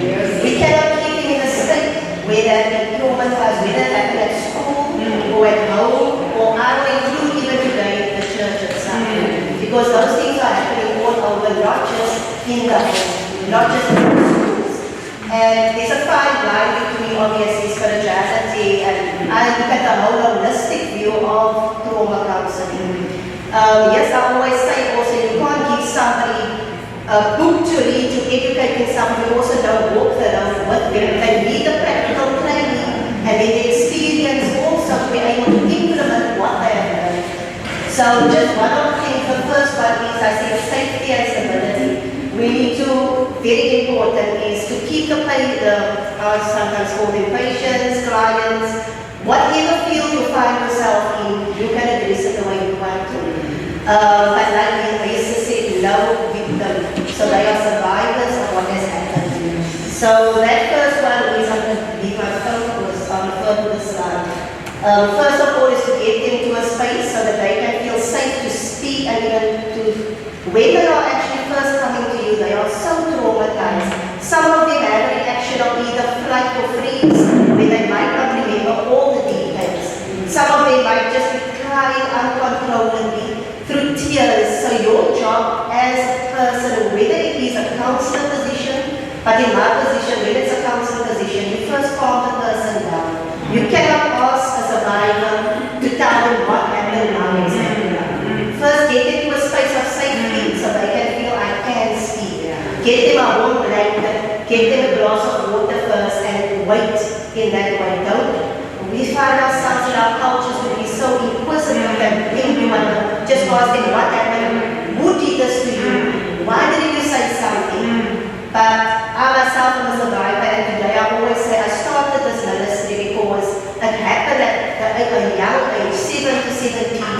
And see, some people will ask you, why did you keep quiet so long? When it is a family member like your own father, your uncle, your grandfather, there's threats involved, there's manipulation involved, emotional instability involved. So for me it was, I also went to the school. Your parents don't believe, the church doesn't believe. So what is your next steps without knowing the acts or the laws of our country? So your first thing is get the person out of the home. We have to run away from home to be able to be safe from your own parents. The second part is the space that you find yourself in. Get them a space to sit comfortably. Can you move to the next slide? Okay, then you need to build trust first. Trust and building relationship. There has to be respect from both sides. You have to hear from both sides. You cannot just speak and ask questions and don't allow that survivor to tell you. You don't need all the details. You need the important things. So what I do is first is to do an assessment of the person. How anxious is the person? You watch the body language. Do they need medical attention first of all? Are they breathing? Things like that. You don't then remove any clothing. You don't let them wash. Don't brush your mouth, nothing. Because the evidence is so vital in your case. My case was dropped after 3 years because of a lack of evidence that file went around. And I have evidence today of the system I said that failed us, and I don't condone those type of things because I believe that our government is obviously trying their best to assist. But this has become so rampant in our communities that there's no control anymore around it. And it's become a norm of how things are happening in our homes and in the schools. So empowerment was on number 3, where we have to teach people or the person who's being perpetrated to take control of their own lives. They need to know what is good for their bodies. They need to know what is good for their mental health, their emotional health, their spiritual health. I always say to the survivors that yes, a Christian organization, but we're speaking in terms of every religion. You always tend to blame somebody. So you tend to blame your God for not protecting you. So that is where I always come last with the Christian context of counseling. But my first point of contact is to let the parents know if it's an underage child and under 18. If it is a person over 18, I have the right there as a counselor to contact the person as well to tell them, encourage them. They need to be able to contact somebody to go with them to the police station. To report the case and to get the case number is important. But I also encourage you, when you have a case number, is to actually follow up. The cases that are piling up with the social development is crazy at the moment. And that is why these cases, the files get put to the bottom, the court cases, or the court cases get shifted in the back. So the fourth one is your phase-orientated treatment is where they have to obviously go through feeling safe, then remembering certain incidences that happen so they can remember what needs to be documented down for the case. Then the other one is they have to mourn what they have lost. The thing is you have to go, it's the same as losing somebody in your family life. So you have to go through that process of mourning and grieving. We cannot stay in that space where you feel, oh, I've lost, your virginity and things like that. You don't have to feel that you were the person who attracted anything like that going to you and so on. And then the reconnection is that they will reconnect with who they are and who they also feel. They need to feel safe within themselves to speak up for who they believe they are. Then the barriers, one of the barriers is financially because not all of the treatment and all of the counseling is free outside. When you go to certain counselors or therapists, OTs, they charge. So you need to find out where is the free health facilities that you can go to. Free counseling, there's a lot of NPOs that are offering the services for free as well. The next slide is your accessibility also. How accessible are the survivors to going to those counselors, going to the police stations? We need to look at distance, we need to look at trauma counselors that's around them. Normally they will call you at the police station a trauma counselor. Many times these people are volunteering, they have families as well, and you have to wait a bit for them to arrive even at the police stations. So the third one is a fear of re-traumatization, and that is when the patient or the client that you speak to, they will repeat themselves, but sometimes it brings up obviously memories and pain. So you need gentle with a person. You have to be non-judgmental as well. But you also have to watch their body languages. Are they any features, nail biting, tapping of feet and things like that. There's a lot of things that will tell you that the person is going through trauma, they're going through anxiety, depression, eating disorders. So there's a lot of things. When you are traumatized, you need to look at what happens afterwards. Even when the person is out there environment, there's self-harm that they want to do because court cases are pending and they don't want to face their victims. So they go into spaces of panic and they try to hurt themselves. So these are all things that you watch for in counseling, and counseling is not a one-sort thing. It happens over time, really happens over time. And sometimes it takes you years. There's also unwillingness, anger, hatred, and like my was saying about, there's also anger involved. So you need to look at why certain people do certain things, because you need to remember what happened to them. When a trauma is done to your body, it happens in the brain and it affects your neurological ways of reacting. So it's very important to be compassionate, safety, get stability for the person. That's your basics of your counseling. You can't rectify somebody else's life. It's their journey, it's their healing. So you need to work with a person very slowly on their own pace, their own time, and when they go back a few steps, you need to bring them back to when they work with recovery. And that is the rehabilitation that you offer to them. There's a lot of programs that they can do afterwards, but I always say, if the person is not in a healthy space yet, they haven't moved forward, then you cannot push that person to go to the next rehabilitation program, because you will just be damaging them and they are not healing properly. It's like you're putting a plaster on a wound that is not healed yet. So you take the plaster off and you get a wound again and you hurt. So you're just putting it on all the time and you're not healed completely. So that is all. And then the language barriers is one of the, like the lady said, if the person comes from a different culture, speaks a different language, you need to get a counselor that understands the language. They need to speak and come to that person's level. Also, the cultural differences is sometimes they don't want to be touched. So you need to keep your distance. Not everybody wants to be hugged. I always say when it comes to rape and abuse victims, because there's been manipulation all along in those years and threats. Never just touch a trauma victim in that area. Don't hug. You ask them, can I touch you? Can I touch you here? Can I give you a hug? But you need to keep a certain distance. And even where you are sitting, and when you watch them, you sit in front of them, but you cannot pull your face out to say, why didn't you do this? We don't have the right as a counselor or somebody who's a safe person to make that type of judgments. You weren't there in that level. So everybody's reaction will be very different. And me, myself, I always tell them I'm very outspoken about it. Don't touch me, don't just hug me. I might know you, but I don't know what your intentions are. So when somebody moves quickly and like if you have been physically abused when it comes to smacking, I have a slight impediment in my left ear from the smacking, so I don't even wear my hearing aids because I believe that I want to be healed one day. So when I'm in crowds, I don't really hear a lot, but I know that is the effect of the abuse, of the physical abuse. So you need to know somebody's story, I say, before you can even judge. And that's what I told them to start the ground people at the back. Respect people's boundaries, respect where they are, respect their wishes. When somebody tells you no, it's no. Don't force your way. We have a culture of forcing our children to come hug your uncle, hug your grandma. You don't know why the child doesn't want to hug. If they explain to you before, then you understand and say, I'm sorry, but I'm the parent, respect my child. So we need to stand up for our children, the underage ones, and we need to teach our young people to have their boundaries in their lives. They need to know what makes a good hug, what is a bad hug, what is safe, and especially in relationships. When it comes to marriages and relationships, I always say you need to have your boundaries before you even say I do, so that the next person will know.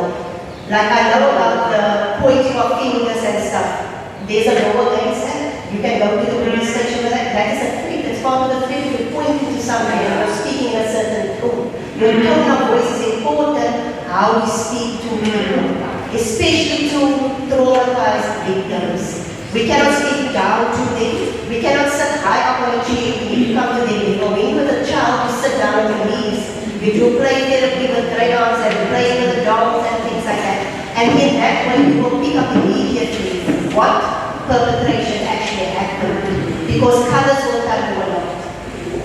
way they sit and the way they play. I'm not going to go into those gruesome details, that's not the platform today, but I want to thank you all if I can go into what we need to do, the two group discussion. Yes, I think because first of all, thank you very much for all the contributions. But like I said, we're a family, we are very flexible. So I've already a few requests, people are moving away, going on. So there was a request. Can we take the group photo before we start our group discussions? I will give you a proposal. I'm going to take. It's the first thing. The second thing is I'm going to call you out when you use the word pictures. We are not looking for pictures. The pictures are all women, right? They are femicide victims, rest in peace. The rest are from really because of was it a yes for the photo? Yes. And I also think we can just acknowledge that you will see the back. We are creating a platform, alright, to hear your voices. But like I explained, part of the ethos of GBVF is that we are really engaging in authentic activities. So, at the back are two professors. The one is Professor Wabi. She is the driving force behind interprofessional education. Alright? The projects, she's the one there. Then we Prof. Michelle, in fact, she is a specialty is in psychology. She is training and she's doing the thing. And they are sitting there and hearing your voices because your voices count. So the next step is, the next January, the academics are coming on board. And then they will be the champions to say, but this is what our UWG partners are saying. We have to respond to them in our academic project, but also because we are university, research. We will have to do research in our programs. So we are all clear. Like we said, our voices are equal, it's important.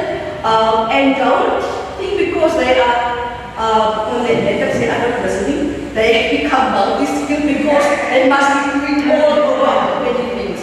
So thank you, I want to just acknowledge. Thank you very much.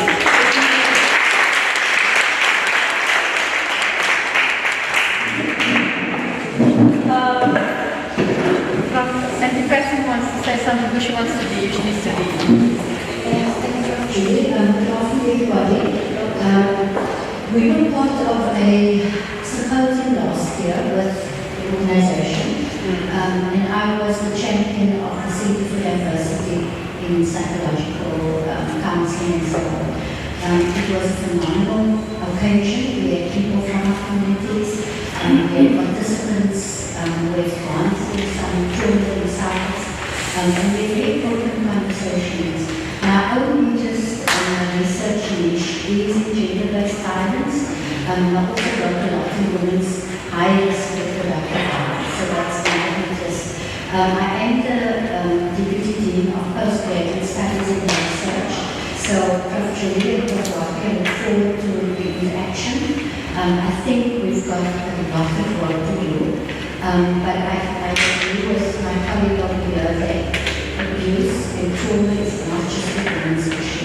I think we need to step into our collective wounding, which I believe is patriarchy.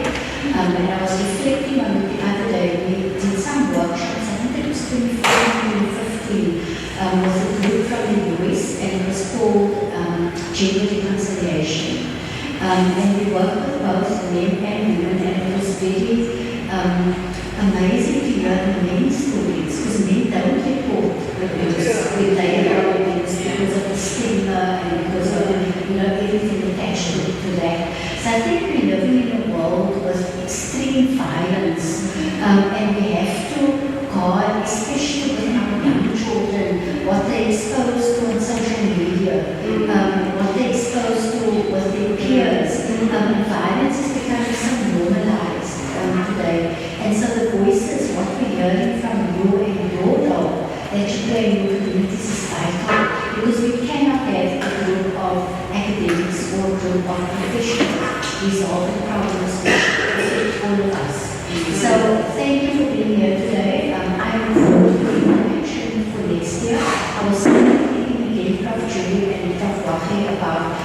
student conference that we wanted to have next year for our students also to showcase their work and their research that they're doing in women's health more broadly, not just gender-based violence. In my view, is one aspect of women's health.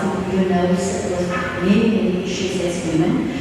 So that is the thinking for next year, to have a mini student conference for them to come and talk about the work they're doing, but more importantly, for the findings of these studies to get into the communities that we work with. Because at the end of the day, if we do research that's going to sit on the shelf in the form of pieces of action, means very little. So that's part of our faculty's agenda, which we call knowledge translation, which means that we want to get our findings to people where it matters most. So thank you so much, Dr. Judy. Thank you to all of you. Have a blessed festive season. You know, this is the silly season as well, where people go haywire. Be safe, take care, and I'm sure we'll be able to see each other next year when the year starts.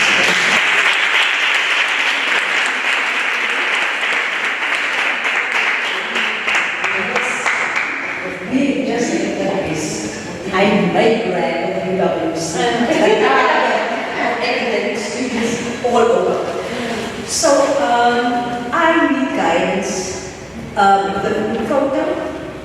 So please, I will now step down and take the floor to those who don't know one of my strengths. Sorry. Hello everyone, my name is Shannon. So I'm kind of thinking if we can arrange it, I think in the front would be quite nice, and then James and people wouldn't mind standing in the back. So I think if we can do it in a bit of a hot order, I think that would help quite a bit. And I'll try and do a bit of a wide angle as well. So just, does that sound good? Yeah, okay.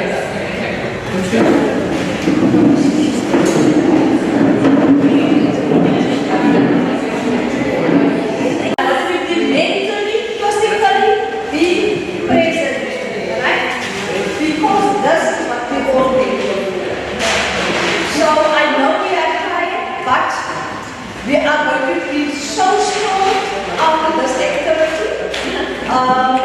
So please do your best. I am going to hand over to Bonita. She will direct us again because I need, see my age? I can feel it, my body tells me that I need to. So I'm ready to go with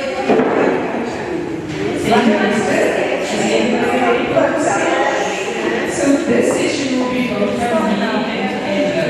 So where I pull short, Endo will come out and assist. This is where we will pull my name.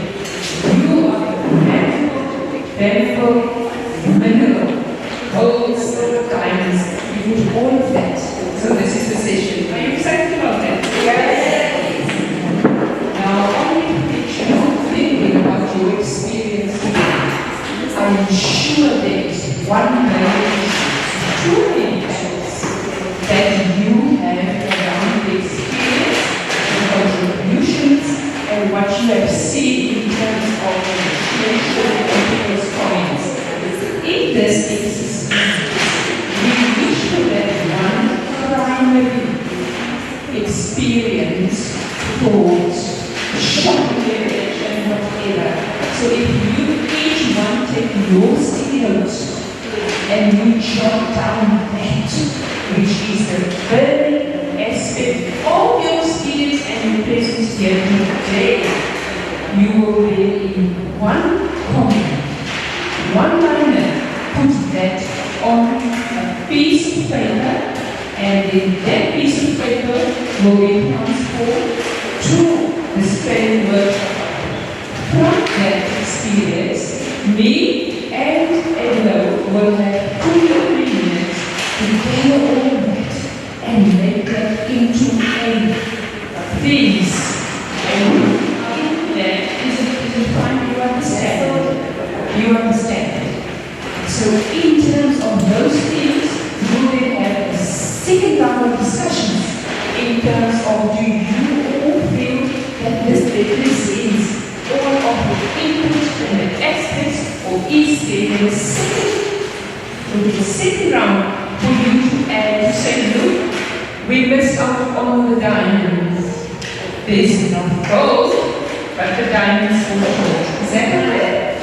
All right, so I will give you during 1-2 minutes.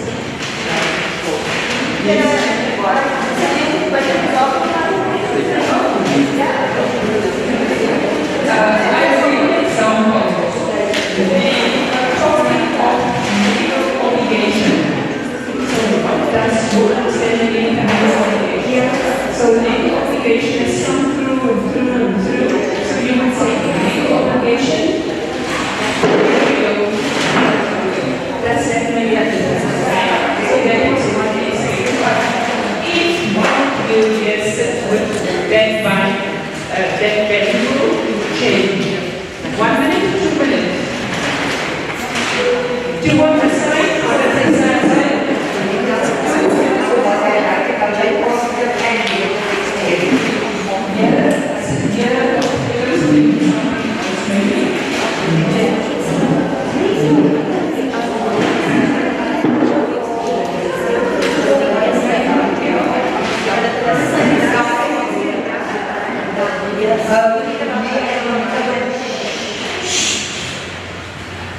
Maybe we were talking about it.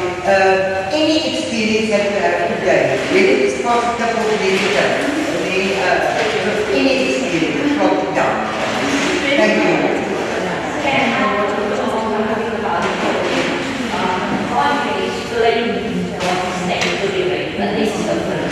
The what? I think it's mostly comment now, right? It might just be on the side. I will in the second round, right? In the second round, where it's, so that you don't influence your experience. Is that okay? So it is now 12:56, am I right? Yes. So 2 minutes, please sit inside the second This is messy, because it comes This is enough.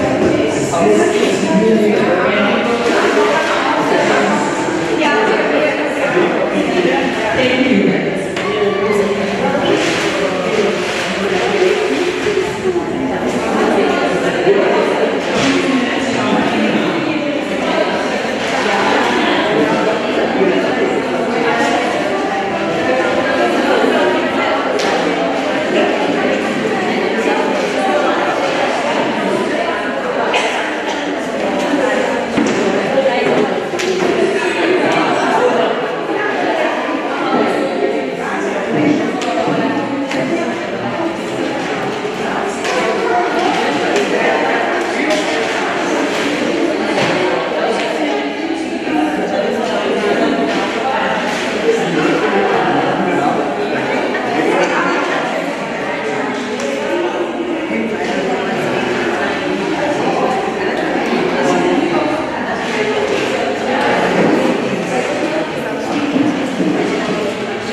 You don't have to write your name. Someone has used your comment without your name. 10, 9, 8, 7, 6, 5, 4, 3, 2, 1. Thank you so much, everybody. That was 2 minutes. So now I'm going to ask if you can put it on the floor.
Can you get anything on Alright, the findings are out.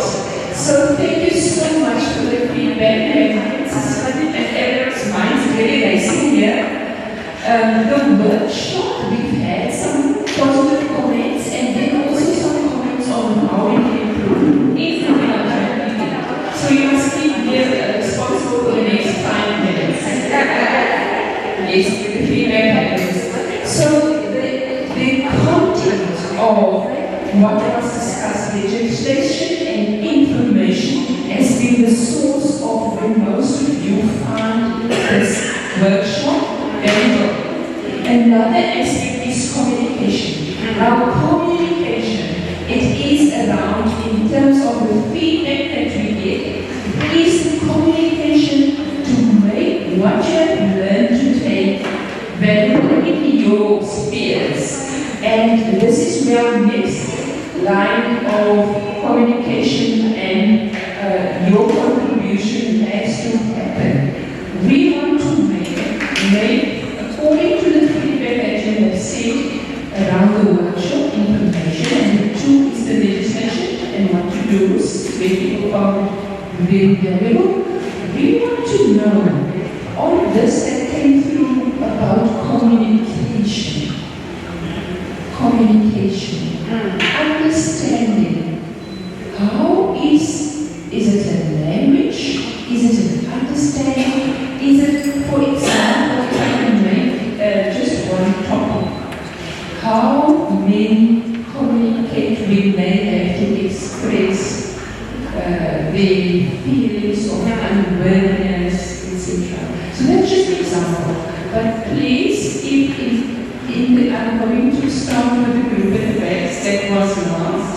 That in their group, forward, we can identify which of these, in terms of information and in terms of ways of communication, what do we or you see us having to focus on in the aspect of management of gender-based violence, as we have talked about, or what gender-based violence is, and our experience around how it was.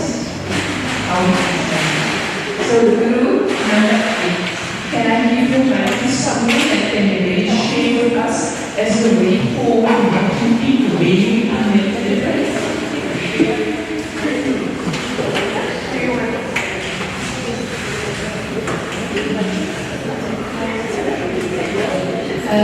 Thank you very much. I think that the session broadly covers all the fundamental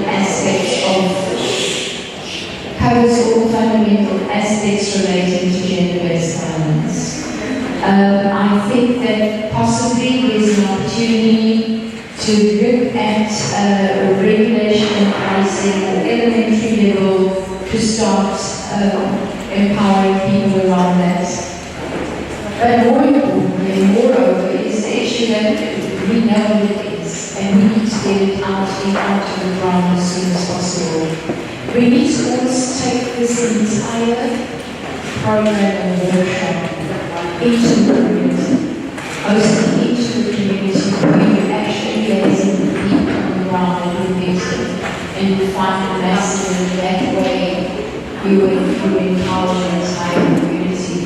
But most of the people here are actually ambassadors to take that back to the community, and I just feel this has been invaluable for me. You know, you think you know a lot until you come to, you know, see, you know, nothing. So it's been it's actually been very enlightening and inspiring, and I like the engagement, I like the level of interaction. But if your focus on your target market is a particular level, then, you know, pitch it at that level. And maybe just to provide information, taking back information, what is it that you really want to achieve out of this very elementary basic level of interface? Is it a bigger program? I'm not sure. And what are the different aspects or sectors within gender-based violence that you want to break down and work on And what is the ultimate of unity? Because you said, I think the president said when we started, we don't want to talk about the statistics. A lot of the statistics sit here. We know that we are the highest gender-based violence rate in the world. And we did it all the time. And we want to know what we're going to do about it. And how quick and fast and fish is going to get it to the ground. But I mean, not most of things. And what about it took all day? But thank you. Do you want to say something? I wish to say I did too, but I can't say that we are researchers, so we say thank you for this contribution. From our understanding, the youth was some ground.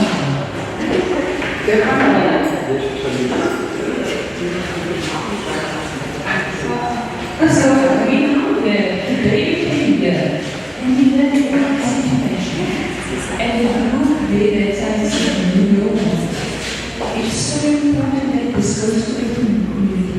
Don't tell us how can, what is it that will grow in the sense of God. To make God very nice here and grow in the environment. You don't think you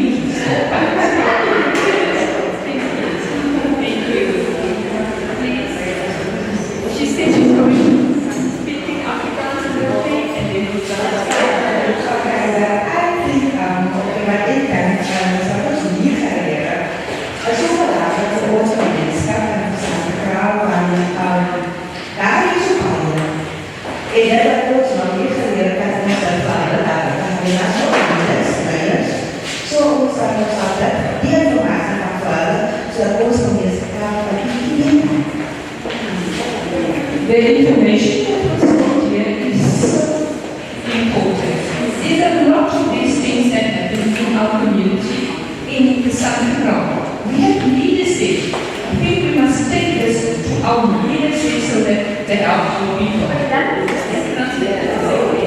Thank you so much. So this group says the importance of having a community leaders on board to implement and do what should be done. We now have very soon, and I ask from you. There's already a spokesperson.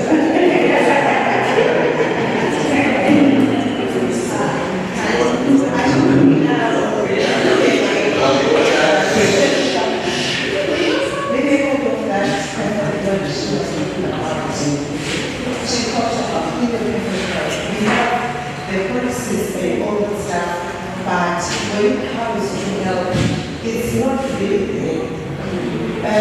For example, a case where a mother had comes up to school, when they try to follow up on that, the only thing that she could get is that don't bring the baby to the school. So, in reality, she has a lot to do with because now she can't move forward because there is no investigation because they are not in the neighborhood school instead of the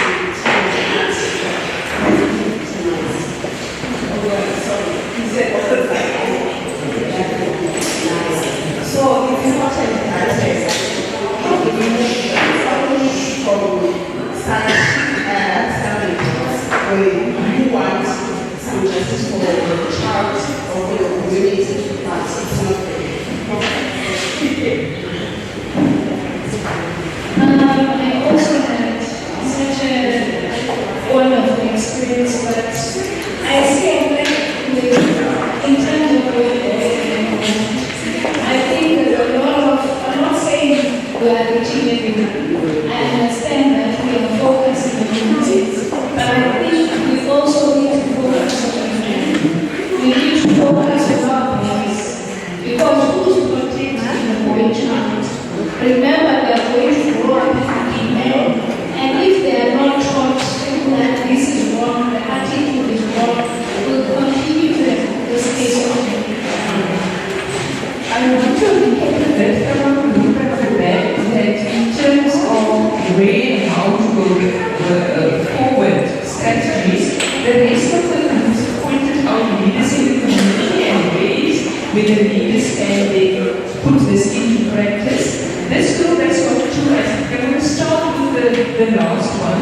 where the specific group of boys is also in terms of the cycle. And then another aspect is that of, we've heard the legal obligation. In historic terms, it was mandated reporting. The previous legislation said mandated reporting. And I believe this is also a theme that came through the warning. There is room for seeing the implications for when individuals or professionals are supposed to do what they should do in terms of the law, how that aspect can be actually also managed or developed further from the community when it came to the complaints and people also. So I believe that also is a very important aspect in terms of how to take this forward, specifically with gender-based violence in our communities. So you must help me to stray off the road. Are we still on path? Yeah, still there. Alright, there's two groups left which should be selected first in terms of the gaps that when we go away forward, which gaps are still left from here to next year. So between the two groups, which one of you are first? Ready? I want to see a hand to move in that direction. Thank you.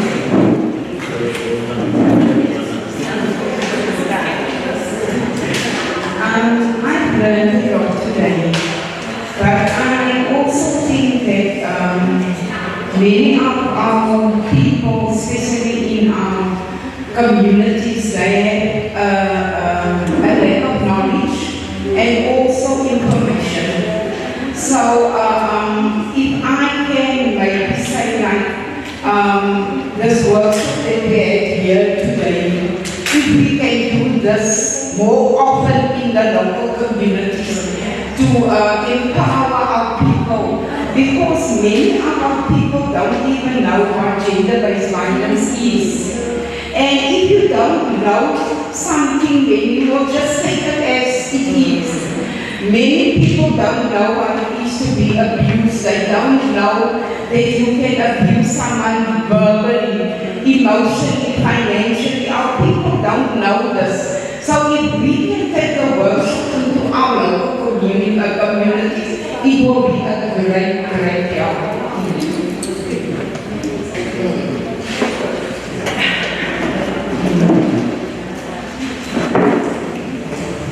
Goedemiddag, meesters. Ik denk hier leshouders vandaag school voordelig, want ons is dan school geleerd gegeven om meer informatie te krijgen rondom wat vrouwen ervaren en wat ze niet ervaren. En toch, dat geeft ons man meer ding om buiten te gaan en met alle mannen. Dan gaan we zelfs mannen in de neiging van strijden. Wanneer de vrouwen worden als een man worden, dan reageren die van de mate van aandacht. En dan ons als mannen voor schat iets aan, verder van de gemeenschap te beginnen. Want die willen op ons instellings. Maar je keer die area waar, kan ik zeggen, verstand plaatsen tussen man en vrouw. En die instandsworders die gebruikt zodat gillen aan dat gevolg van dat verschillende negatieve connotaties in die area. Dan stel je dat die belang. Je weet wat, ik mezelf wat persoonlijk ervaring had van 6, 7 gevallen waar ons politie had voor een vrouwenmishandeling. En dan, daar is net die responsie. Zo, ik denk dat hele mensen meer weten op die zaak verder in de gemeenschap. Daarvoor moeten we verwijden.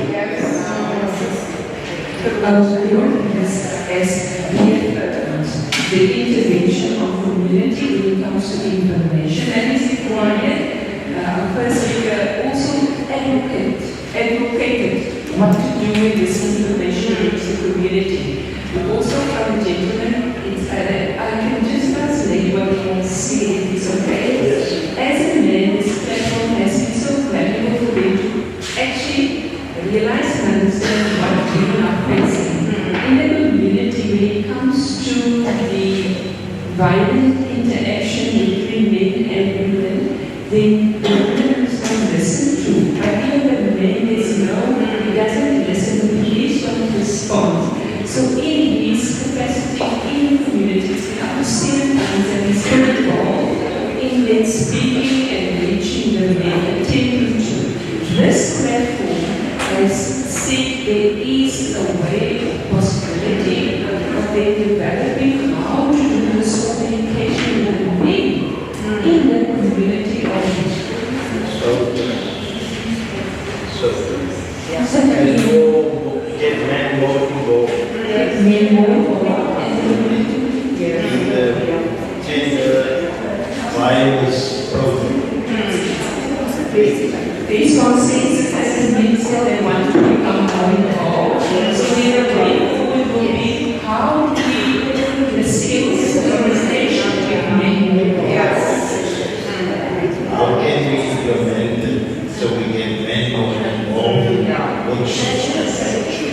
I don't have anything but the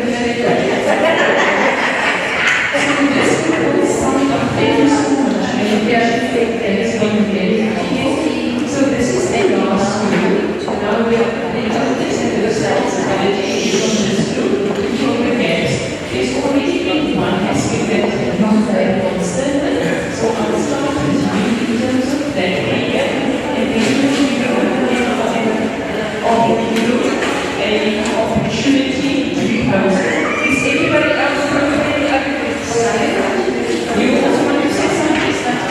So if we post from there, we will do and then the last person will be feedback from this group, right?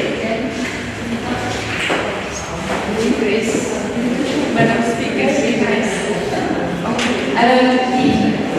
It's just a follow-up, if I may, in terms of the table from Santa Clara and Pakistan. So in Santa Clara, you have a councillor. Who of you know a councillor runs on the area? Go. I like that. He's an amazing man, isn't he? So you tell Councillor Francois Berry you met Councillor Samantha Lucia. When you tell Councillor Francois Berry you want this level of workshop that you did here, and we're going to Corona receive to join us to do a work session in Santa Clara. And then the same for Bratislava. Bratislava is an awesome councillor there. Her name is Michelle Adonis. Do you know Michelle Adonis? Do you? So you can reach out to Michelle Adonis and we can do the same thing there.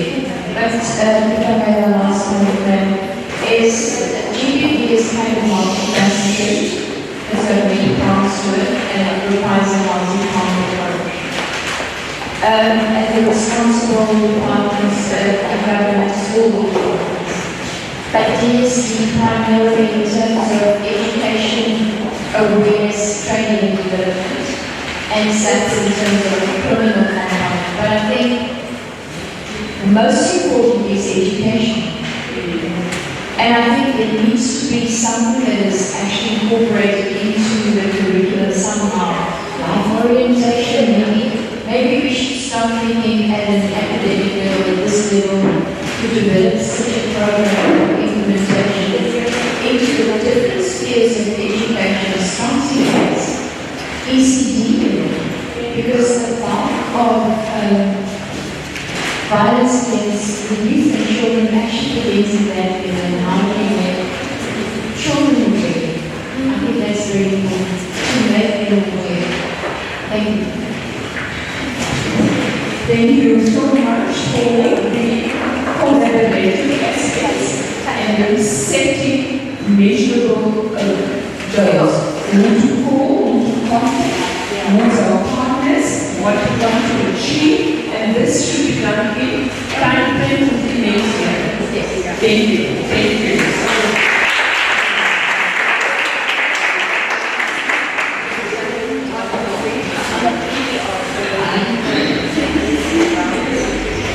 So my concern for my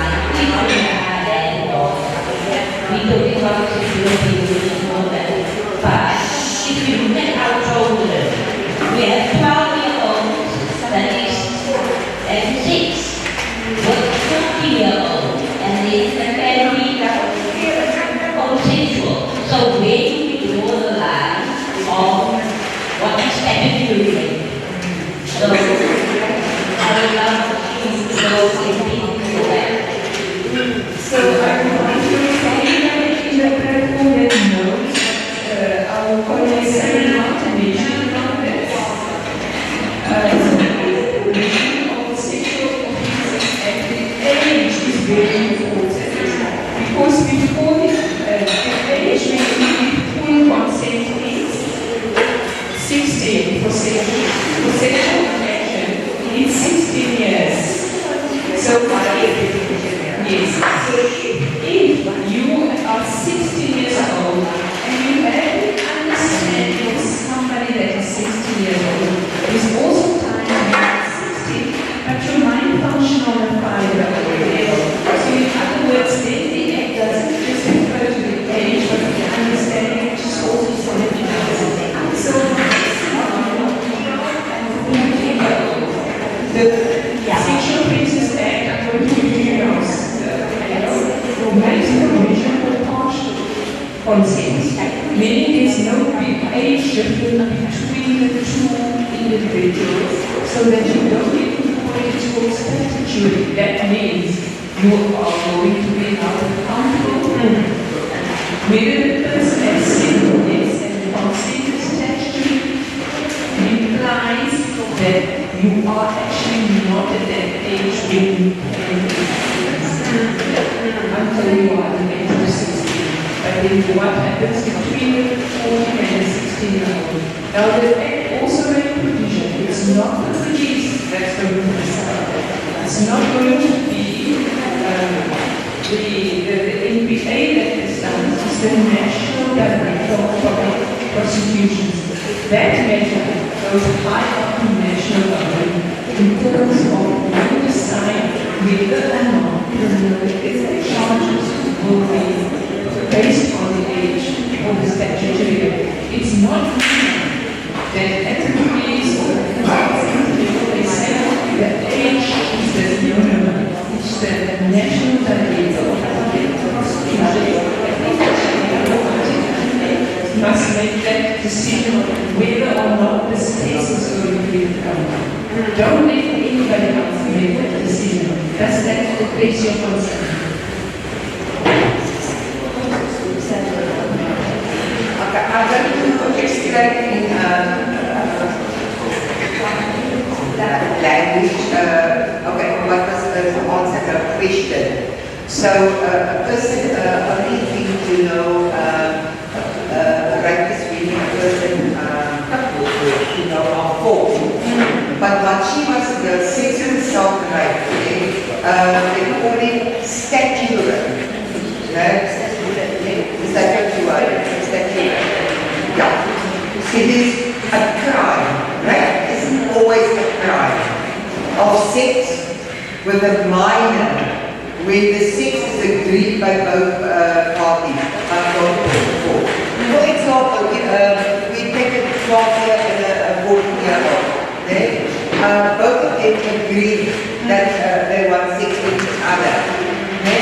But they are underage. It's still a criminal offense for both of them. If, for example, let us have another scenario. You have a 19-year-old man who has sex with a 12-year-old, 14-year-old. But her hormones is so overloaded that she can't see they have sex with him. It's still a crime because she's a minor. Do you understand that? Okay. Can I ask a question? Yes, that's what you said. So we will allow one question on this aspect. What is important? And then we will come back to this to close the last one.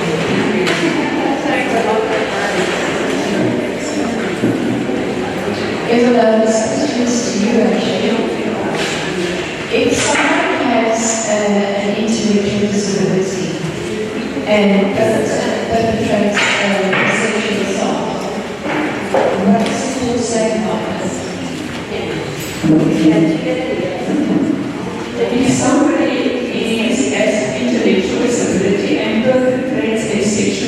court and what does the court say about this? Very good question. A person who is really has intellectual disability,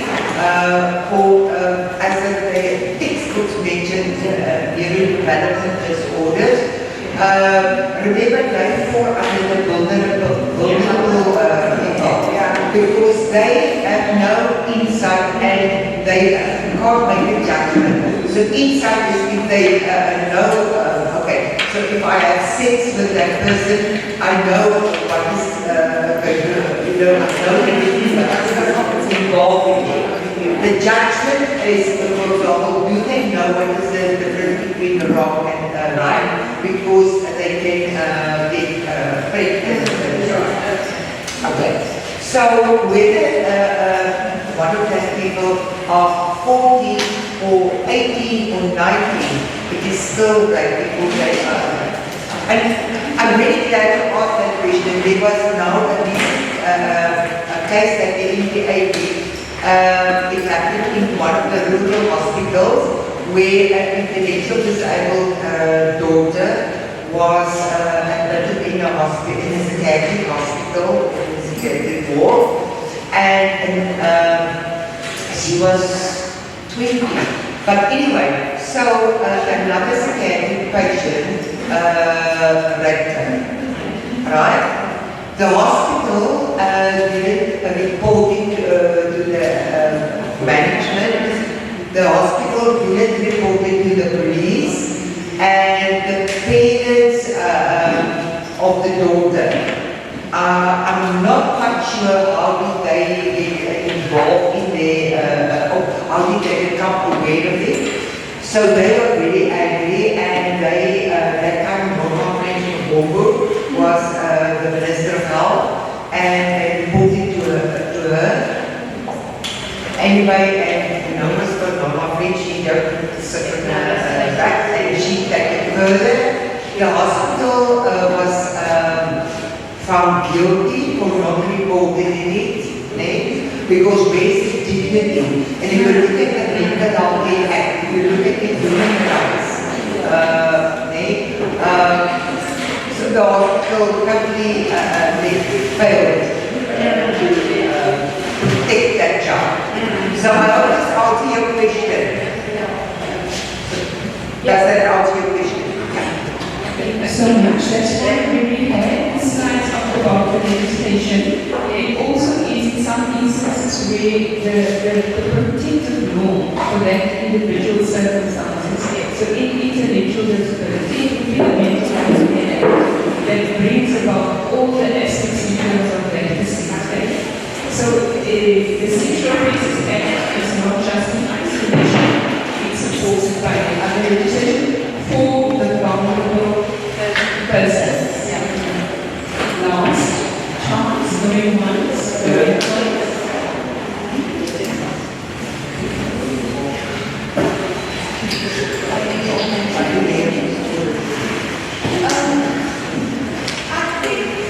I think what is important for today is that all of us that came here today can take something home. And I can just quickly on what was happening.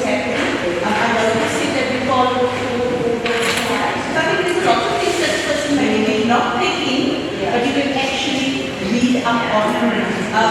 So I think it's fair to say, if I speak on behalf of participants, to thank the presenters. Thank you very much for that.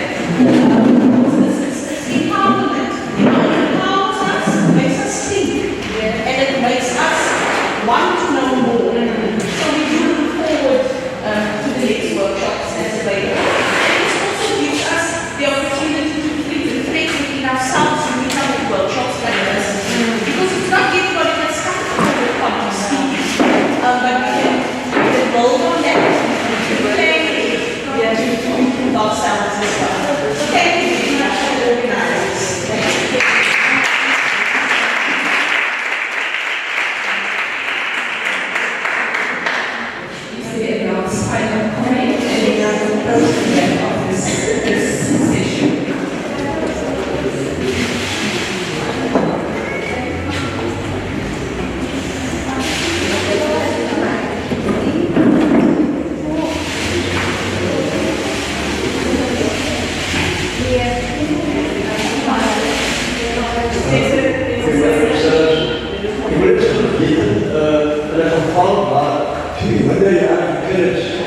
komt het goed.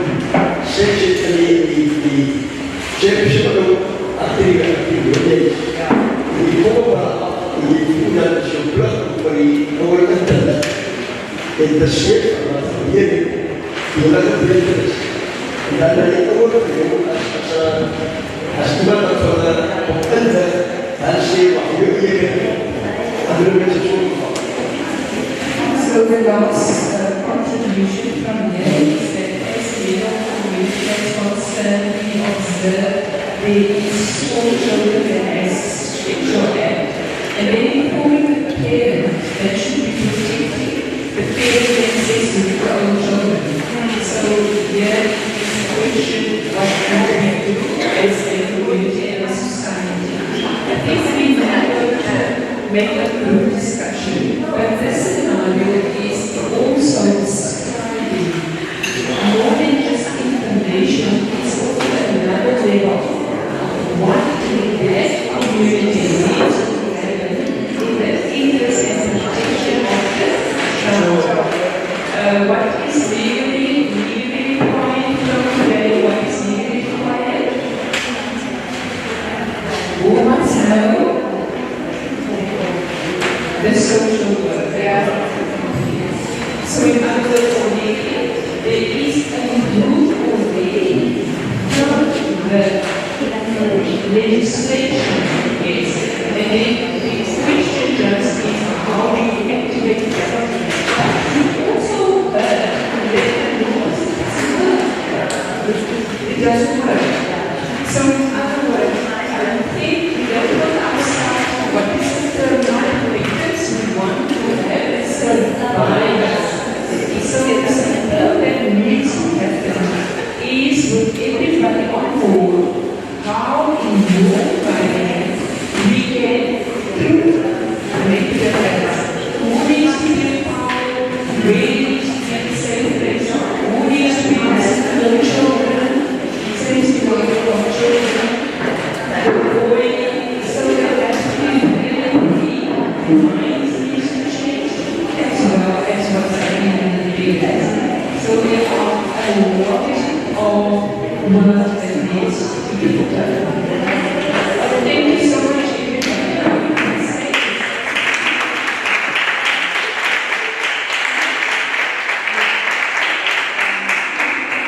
Now the things, the official things that needs to happen.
And this is the first of a series planned with the actions with the intention of impacting our society, but let's start with us, right? So in conclusion, I want to thank you for your organization with our representing. And I think already this morning thank you to the deanery of CHS who came through in an awesome way providing the breakfast. Sorry, my and then we were discussing a very heavy subject. But when I started networking and reaching out to my network to get the relationships, right? And I was panicking. At the last minute, the Lord just showed me that He made every human being good. First process on the Friday night, I was just very emotional. Then I didn't know yet anything else, right? So we received donations from Sri Lanka. They delivered yesterday. They delivered yesterday and they really gave us top brands, not expiry dates, it's fresh. We were given bread, like foods. I also received vegetables and I also received chicken, right? But I cannot share it photos of chicken with you. So I decided that I'm running a feeding project, and so is Lucky's Door. They are feeding their children, they're running it over the holidays, so we are going to use that with their parents. And then, we received from Sharon samosas, and these are small burgers, so we have nearly say thank you Lord. So I'm going to go ahead and put some of that into whoever wants that. And then I will bring popcorn, right? I just thought I don't know you bring it because you are errors and you are taking groceries home, right? So because I also have a community which I am serving, right? So I'm going to use that for that. And then I also told people that I don't have money. We don't have a budget to pay anybody. So I am paying everybody who has to walk behind the scenes, who've done the up and down right. I'm giving them a share of the event. And I didn't realize, because I was saying I'm going to share. I was saying I'm going to give my son's mother, who was the driver, was frowning at me, giving you the donations. That is how we have been. I think we are givers and we are not good at receiving. And I told you have used your petrol, you've used your time. I cannot give you anything else, but I know you will change some of these things. So when I told him, I will be transparent. There's a difference between grabbing, becoming greedy and taking it for you, and sharing with those. Wherever you have, I can give you kind donations, right? So then we want to finish off, and I said I will acknowledge these people in our marketing. Before I continue, I will say thank you for giving your consent that we can use the video and we can use the information for future purposes. Is there anything else I need to add before I go to Prof. She is going because we thought, okay, we need some kind of appreciation, right? For your work, so one promotion, you are taking a little bit of time. One way of attending is one token of appreciation. So I'm going to hand over to Prof. Rob, who will do that. Mr. Cameraman, the Deputy Dean, he's going to do the handing over of the certificate, so if you will kindly do that. Thank you, Kosi, Prof. Julie. Thank you so much. As you know, I am Joseph Watley. I am the Clinical Deputy Clinical and Community Engagement. That's my portfolio, so I need to engage with the community as part of my portfolio. And as you know, in our faculty, the community is at the heart of what we do. Okay, that is why we are called the Faculty of Community and Health Sciences. So in South Africa, we're the only university or only faculty that has community in front of health sciences.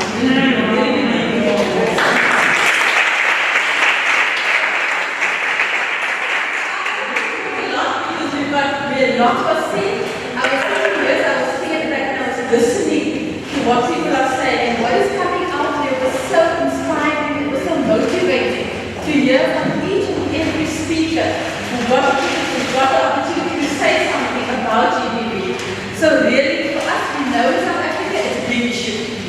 As an issue, it's one of the violence, is one of 4 burdens of diseases that we have in South Africa. So violence, whether it's GBV, whether it's car accidents, motor vehicle accidents, these are all part of violence that injures big burden of disease in South Africa.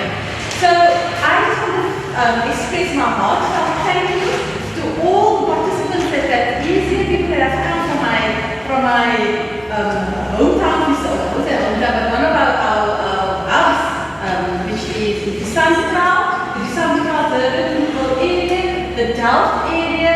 We've worked for a very long time in that area, welcome the our area, we've also worked with our students in that area.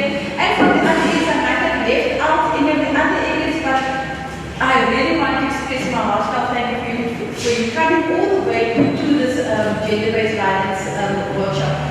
From UWC side, we are getting for next year, we've already planned that there will be a series of trainings and workshops, and we want to be hands-on in the community. We also want to involve you from the research team and from Prof. Julie, that's it, we want to bring the students also on board. So we want to extend our hand to you to work with us, because our programs and our research and our teaching and learning is based on your expression of your needs. So if you said this is the need that must be addressed in Visanjata, in Delft, in Bangalore, this is where we want to focus on, then we as a university need to respond to that. Because we have to be accountable to the communities, and we need to be responsive to your needs. Without that, we are not teaching the right stuff. We might be teaching things that is not effective what the community wants. So I want to first of all end of also, and also in my thank you notes, I want to thank the star of the day.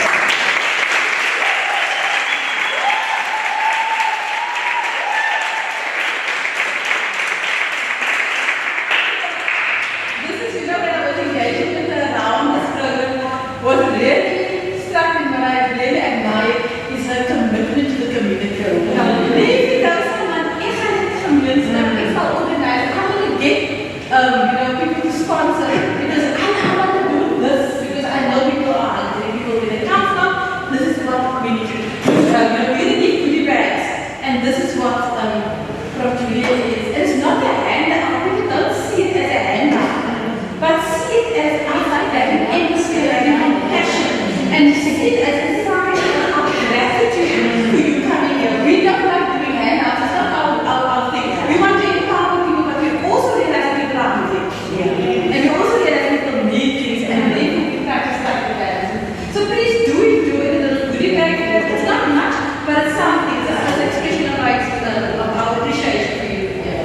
Next, I want to thank our staff, our administrative staff, Nicola and Shannon.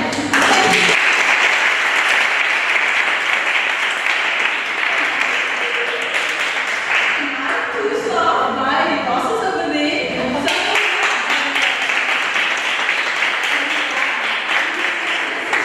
the logistics of this, of the venue, and then of course our video person sitting.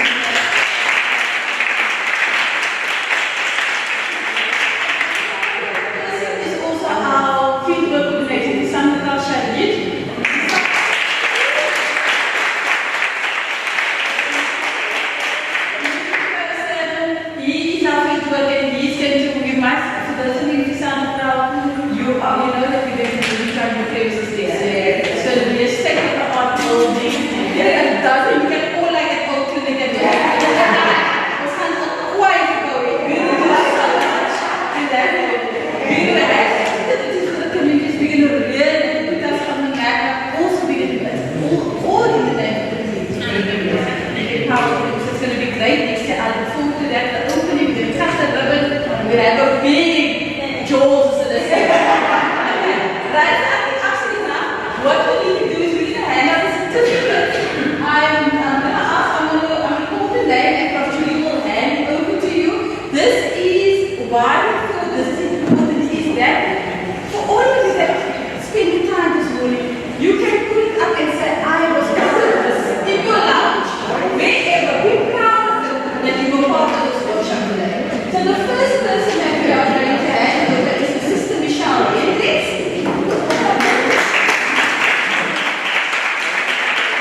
Thank you.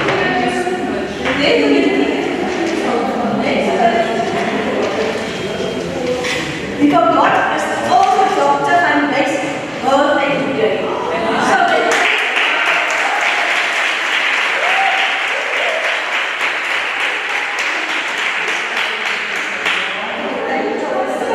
Nirvana. Nirvana. And the next one, please.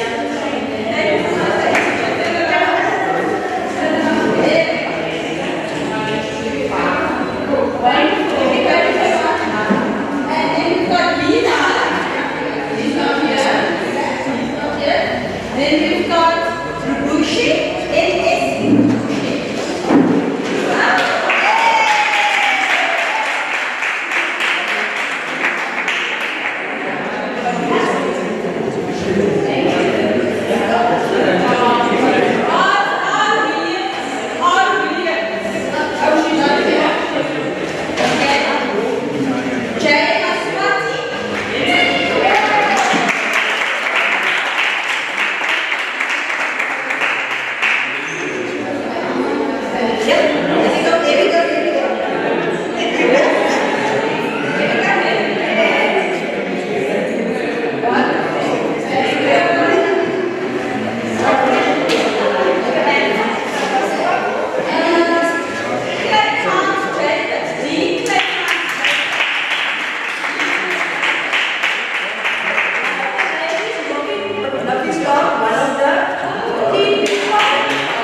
Thank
you.